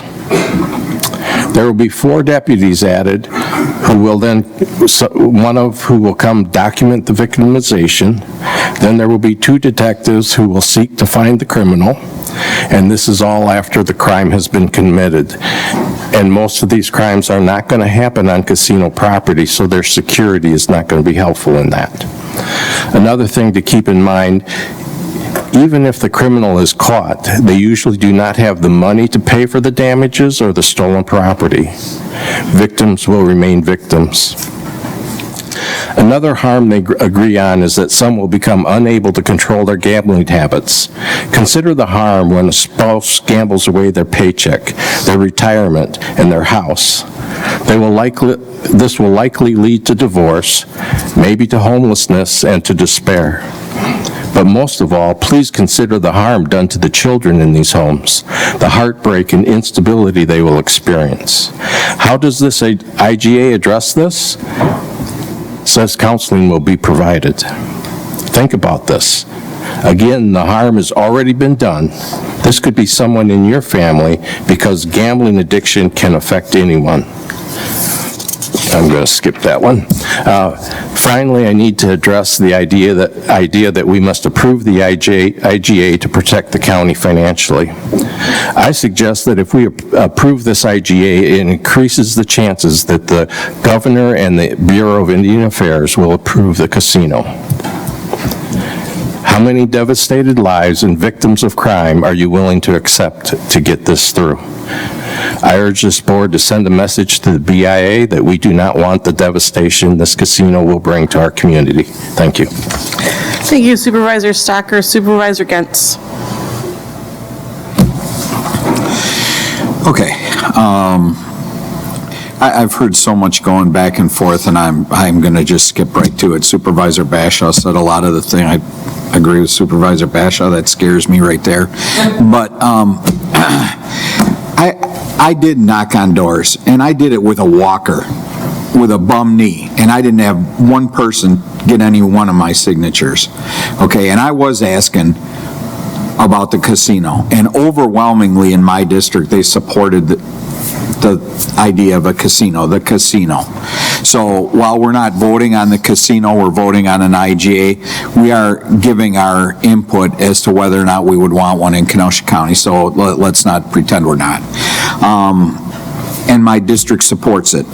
They supported it at 2 referendums earlier. I understand it's not the same project and a lot of time was passed. That's why I knocked on doors. That's why I received phone calls. So that's my position. That being said, I'm going to back up, and I mean, I'm frankly, one thing I don't agree with Supervisor Bashaw on, last June, we've all known about this since last June. That's a pile of garbage. We haven't. I mean, some people entered into negotiations, some people behind the scenes were doing things. If we were all so transparent and involved in this, why did we get an IGA on a Friday and vote on it the next week? I mean, answer me that question once. The city, the mayor actually sat down with the alderman and brought him up to speed. We had no such courtesy. So this process has stunk since the beginning. God, that felt good. And so I'm very conflicted and I'm very disappointed with how this has went. That being said, my district supports it. Whether or not, you know, I like the casino or I don't like the casino, we had a number of people come up, even a village trustee, say, hey, you're responsible to your constituents. You're right, they put me here. They put me here. And that's how I'm going to vote. So, thank you. Thank you, Supervisor Gens. Supervisor Uhas. Thank you, Madam Chair. Since this whole process started, I have been in communication with the Village of Pleasant Prairie. I represent District 17, which encompasses residents of Pleasant Prairie, over 7,000 of them. I have been in communication with emails with the county executive and with the Menominee, and I did receive an email from the Menominee regarding the 3 issues that I have been stating over and over since November: stormwater, schools, protective services. Pleasant Prairie residents are going to feel a tax burden if this casino is built. This IGA does nothing to protect the taxpayers in Pleasant Prairie regarding protective services. Pleasant Prairie has its own police force. Pleasant Prairie has its own fire department. Calls for service are going to increase. We all know that. And when calls increase and more police officers or more firefighters have to be hired, that is going to fall on the backs of taxpayers, because that isn't in this IGA. And I'll read a couple responses that I received from the tribe regarding my concerns that I received on January 10th. Regarding the school funding, I believe one of the supervisors said, well, Pleasant Prairie is in KUSD, they'll get money. No, that's incorrect. Therefore, $250,000 annually will be paid to the city to distribute to Central High School District of Westosha and the Paris Consolidated Joint School District Number 1, which are public school districts otherwise having taxing jurisdiction over the property. An additional $500,000 annually will be paid to the city to distribute to any public school district located in the city. As the school districts stated above are within the city, they would also receive some of this $500,000. Pleasant Prairie, Prairie Lane, and Whittier are not in the city. They reside in the village of Pleasant Prairie. So I'd like that to be understood. The second issue about the drainage. Village staff met with the county exec on November 17th, as did I, and voiced the concerns about the stormwater runoff. A lot of money has been spent on Highway 50 to clean up stormwater issues. Residents have been assessed for stormwater projects. That water is going to go somewhere. This IGA does not cover any of that, but I do have in writing that the Menominee is keenly aware of the concerns and would be good neighbors in remediating any issues. I've never been a part of an IGA or a contract in the 14 years that I've been in public office where I take someone's word as a good neighbor that they're going to implement measures to remediate a major issue. Although I do appreciate the effort. And regarding law enforcement, I've spoken with both of the chiefs in Pleasant Prairie, fire and police, and they have a lot of concerns about this. Our staffing, we just had a referendum a couple years ago which added additional deputies and firefighters. Calls for service are going to go up. It's not just about patrolling the interstate.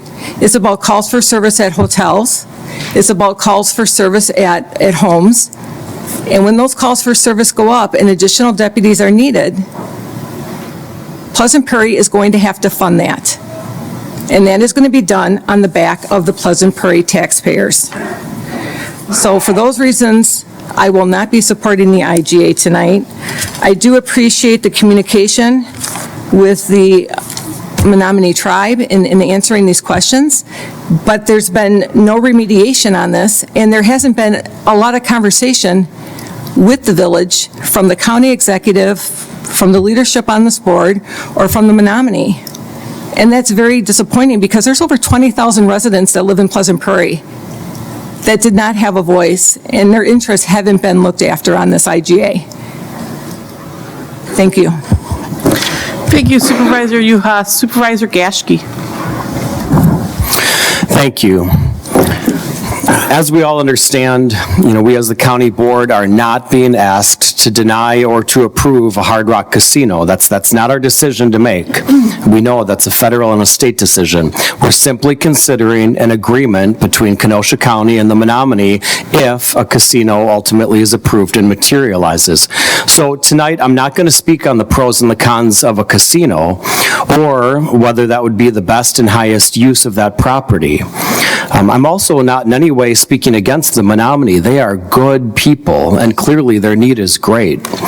But instead, I'm going to speak about good governance. Our job as a county board is to protect the interests of our community. And I understand that's what this IGA is attempting to do. It's attempting to protect the interests of our community. But that being said, back in November, I voted against this IGA on the legislative committee, and I specifically cited the need for more detailed information and more time to properly vet this IGA. And then here on the county board floor in November, I also voted against referring this IGA to tonight's meeting. And I again specifically cited that we needed more detailed information and we needed more time to communicate and process the info. So, well, here we are tonight, once again, considering this IGA. And we've certainly had more time, and we've received some additional information, but unfortunately, many items in this IGA still are unclear or yet to be determined details. So my two biggest concerns tonight, as I'm doing my best to protect the interests of our community, are first, this IGA between Kenosha County and the Menominee is, in some places, it includes incomplete or insufficient or even decades-old information, and it lacks specificity and details in other important areas. And my second concern is that neither the county administration nor the Menominee tribe did a sufficient job of communicating with or including surrounding municipalities. Our neighbors, we've heard a lot of talk about being a good neighbor. We as a county want to be good neighbors to the municipalities within our community, Pleasant Prairie, Summers, Bristol, Paris, etc. We're being told that we need to pass this IGA tonight because it would be bad for the county to not have an agreement in place if the casino is ultimately approved on the federal and state level. But do you know what would be even worse than that? Being pressured into hastily accepting a potentially risky deal for Kenosha County. I cannot support this IGA tonight as it currently stands. And I ask my colleagues to consider at the very least to wait on voting on this until we have additional details and additional information that many of my colleagues have raised tonight, and until the county and the tribe more closely communicate and more closely cooperate with all of the affected municipalities in our community. Thank you. Thank you, Supervisor Gashke. Supervisor Nedweski. Thank you, Madam Chair. possibly because we're not on the same page here and maybe don't agree on this issue, I was excluded from the supervisors who represent Pleasant Prairie in Supervisor Grady's questioning about us being a good neighbor to them. I do represent District 16, the east side of Pleasant Prairie. Every person who lives in that district is also a resident of Kenosha County.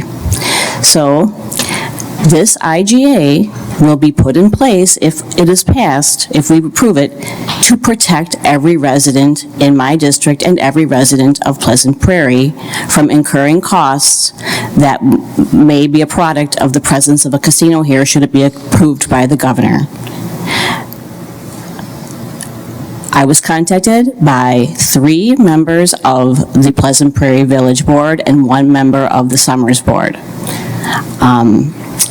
Bristol, well, quite frankly, they're excited about it for obvious reasons. Paris, no concerns. Brighton, no concerns. Salem Lakes, no concerns. Randall, no concerns. Twin Lakes, who has their own police department, no concerns. Wheatland, no concerns. I also called all of the supervisors who represent the districts in which those municipalities lie, and they also confirmed that they had, also Paddock Lake, sorry, John. Also confirmed that they had not been contacted by local officials with significant concerns or any concerns at all. So when it comes to being good neighbor, we're talking primarily about Summers and Pleasant Prairie. Pleasant Prairie's concerns, again, were the school funding. The school funding is not in this IGA. It is in the city's IGA, first and foremost. The language in the city's IGA that refers to school districts in the city, there is only one school district in the city, and that is Kenosha Unified School District, which encompasses all of the other the public schools in Pleasant Prairie and Summers. So the city does not have the jurisdiction to hand $1 to KUSD and say, you can't give it to Pleasant Prairie Elementary, Prairie Lane, or Whittier, or Summers Elementary. They can give it to the school district that is in the city, and then from there forth, that school district will spend it how they please. I was told by the village trustees who contacted me after they passed a resolution frowning upon this IGA, that they were misinformed by representatives from this county board as to what the IGA contained. And when I shared the document with them and went over it with them, they felt like they were misled. On the water issues and drainage and stormwater, the Menominee in this IGA have agreed to abide by federal, state, and local ordinances and standards of regulation when it comes to stormwater. I think that would apply to any other business that comes into that area, and I think that is the regulation, the insurance that they're going to do what it takes to make it right. All in all, the other question I was asked about was mutual aid. So in terms of law enforcement and fire response, yes, Pleasant Prairie does have a mutual aid agreement with the city. The claim is that with more calls that are related to the casino, KPD is going to be too tied up, and KSD is going to be too tied up, and Pleasant Prairie will be responding more. Well, first of all, that's an unfounded claim. There's no way to predict what that will be or not. But allowances have been made not only in the city's IGA, but also in the county's IGA to compensate for those increased calls related to the casino or not. With, I think it's $500,000 in the cities for police and another $500,000 for EMS and fire, and then they're also contributing in the city's IGA to a new physical facility for public works and public safety west of the I. I mean, our neighbors are complaining about things that are in the city's IGA that we are not here to address today. And the county's IGA does include money for increased investments in law enforcement to compensate for possible increases in certain types of crimes. So the claim that mutual aid calls are going to go up is unfounded. Certainly, I live right there. I live on 39th Avenue just near the state line, and trust me, I get plenty of crime coming back and forth up and down my street. whether it's high-speed chases or people driving high or drunk. I don't like it either, and I'm very, very, very appreciative of the fact that my village has their own police department, and they do a bang-up job, and fire and EMS. I represent not only Pleasant Prairie and part of Summers, but the entire west of the I communities at the state level. And I can tell you with absolute certainty and honesty, the only people that raised questions to me truly was Pleasant Prairie, and all of these issues were addressed with responses, not only from me, but also from the Menominee and also from the county executive. And yet still, they're not happy with this. So what would make them happy? I am protecting the people who live in this county, who I represent not only at the district level, in the county level, but all the other people in the county that I represent at the state level, by saying, I don't want you to incur costs if this type of business comes here. It shouldn't be on you. It's simply a protection measure. And any vote against this IGA is a vote against protecting the county, period. Thank you, Madam Chair. Thank you, Supervisor Nedwesky. Supervisor Stock. Thank you, Madam Chair. Couple of comments and questions. Looking at the changes that have been made to Exhibit E.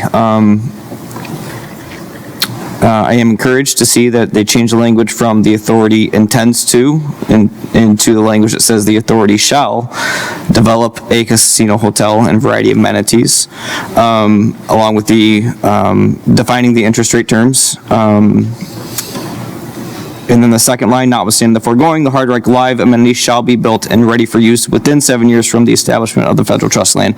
My question is, what happens if that doesn't happen? What is our recourse if they don't come through within the 7 years? Is the IGA null and void? Does the land come out of trust? What happens at that point? Do we have to sue them through the chair of the Corporation Council? What is our recourse if they do not live up to their end of the deal and not build out the project as they're intending?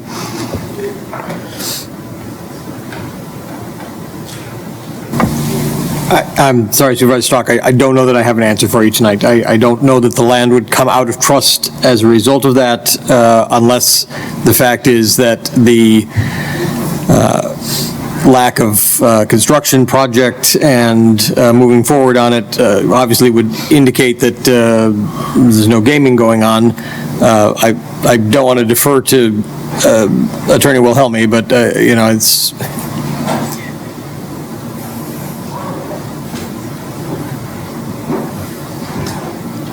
Yeah, so I think there are specific enforcement provisions in the agreement. There's mediation, arbitration, enforcement in federal court, if federal court's not available in state court.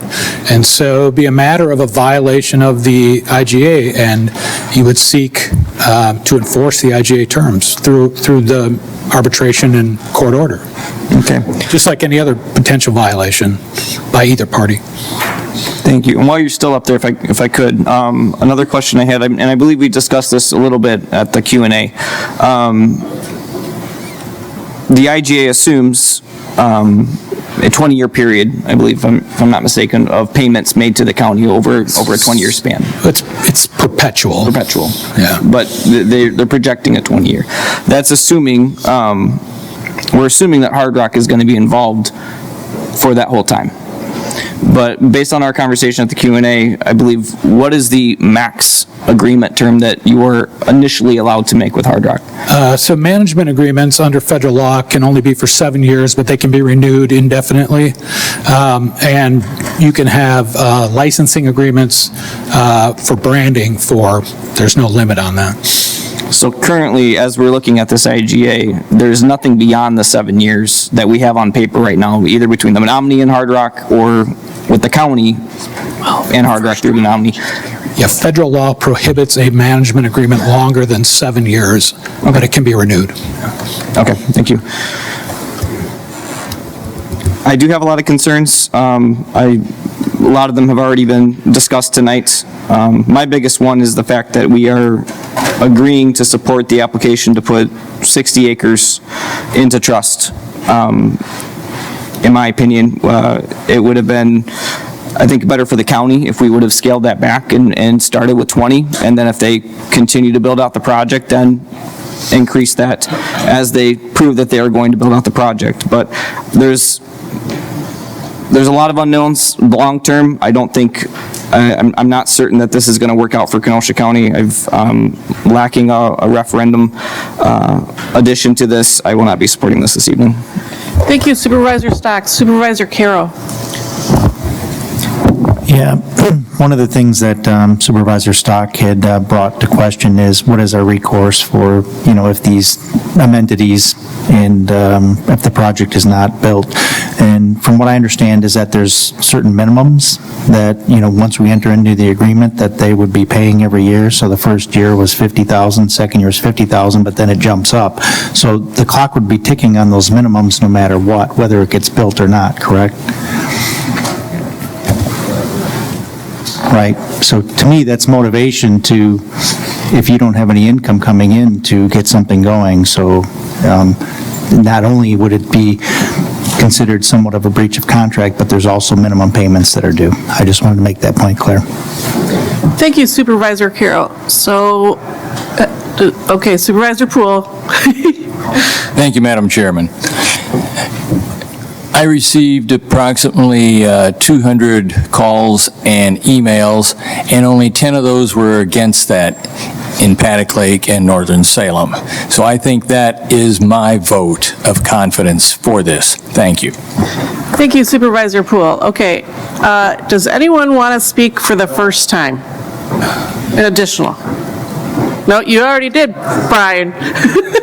All right, so I'm going to clear the board for people if anyone wants to speak twice. Of course, Zach's first. Supervisor Rodriguez. I'd like to call a question. Who is the second? Supervisor Rose. Supervisor Rose. Okay, so I have a motion to call the question by Supervisor Rodriguez and a second by Supervisor Rose. There is no discussion. This takes 2/3 vote. So let's do a roll call. Yes, if you want to call the question. No, if you want to keep debating. Hang on.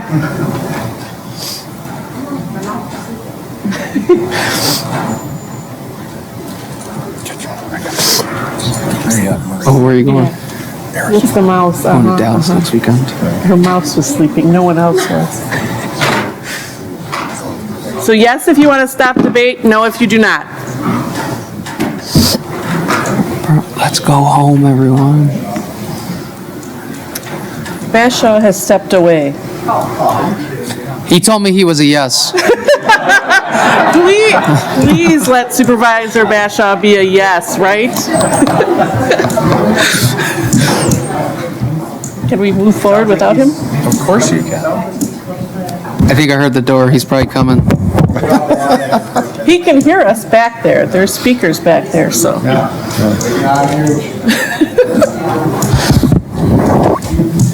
Supervisor Bashaw, we're waiting for you. Yeah. We've called the question. We need your vote. It's gotten so late, it's actually early. Yeah. What time is it? What time is it? It's past 1. Been here all day.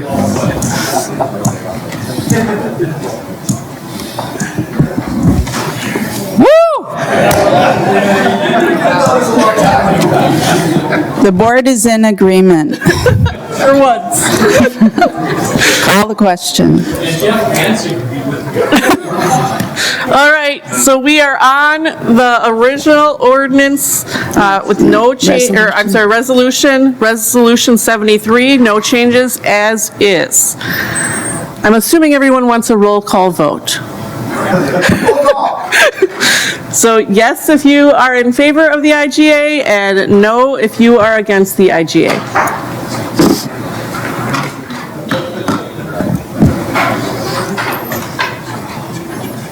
The IGA passes, 10 yes, 8 no, and 1 abstain. Oh, Supervisor Stocker Is a no. is a no, so, but it still passes 10 yes, 9 no. All right, moving on. Sorry. No, we got stuff to do. We're not done. I'm ignoring, I'm not. Communication, 65, communication from Judiciary and Law Enforcement Committee, a resolution approving the fundraiser for the K-9 unit. Refer to Judiciary and Law and Finance. 66, communication from Judiciary and Law Enforcement Committee, a resolution approving the 2024 WIOJA Multi-Jurisdictional Drug Task Force Grant, Southeast Area Drug Operations Group, CDOG. Refer to Judiciary and Law and Finance. 67, communication from the Human Services Committee and Finance Administration Committee, a resolution to modify the Division of Aging, Disability, and Behavioral Services 2024 budget for a grant. Every court is a treatment court initiative. Refer to Human Services and Finance Committees. Can we ask them to be quiet? Can you please be quiet? We still have a couple more minutes of the meeting going on. Thank you. 68, communications from Andy M. Bueller regarding future items scheduled before the Planning, Development, and Extension Education Committee. Receive and file.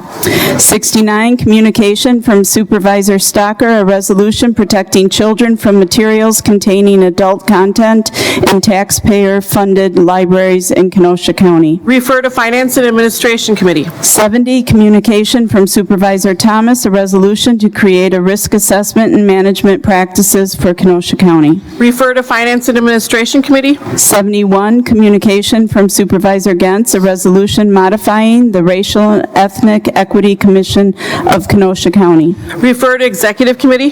72, communication from Supervisor Gentz, a resolution to appeal the 2022 Policy Resolution 1. Refer to Public Works. 73, communication from Vice Chair Decker, a resolution recognizing March 2024 as National Social Work Month. Refer to Executive Committee. 74, communication from Vice Chair Decker, a resolution requesting the state legislature increase the penalties for harming or killing a law enforcement canine. Refer to Legislative Committee. Claims 14, Kim Kukal, property damage. Refer to Corp Counsel. Approval of the December 5th, 2023 minutes by Supervisor Poole. Supervisor Poole. I move approval of the minutes. I have a motion by Supervisor Poole, a second by Supervisor Geertsen. All those in favor say aye. Aye. All those opposed say nay. Second. I have a motion to adjourn by Supervisor Berg and a second by Supervisor Caro. All those in favor of adjournment say aye. Aye. All those opposed say nay. Nay.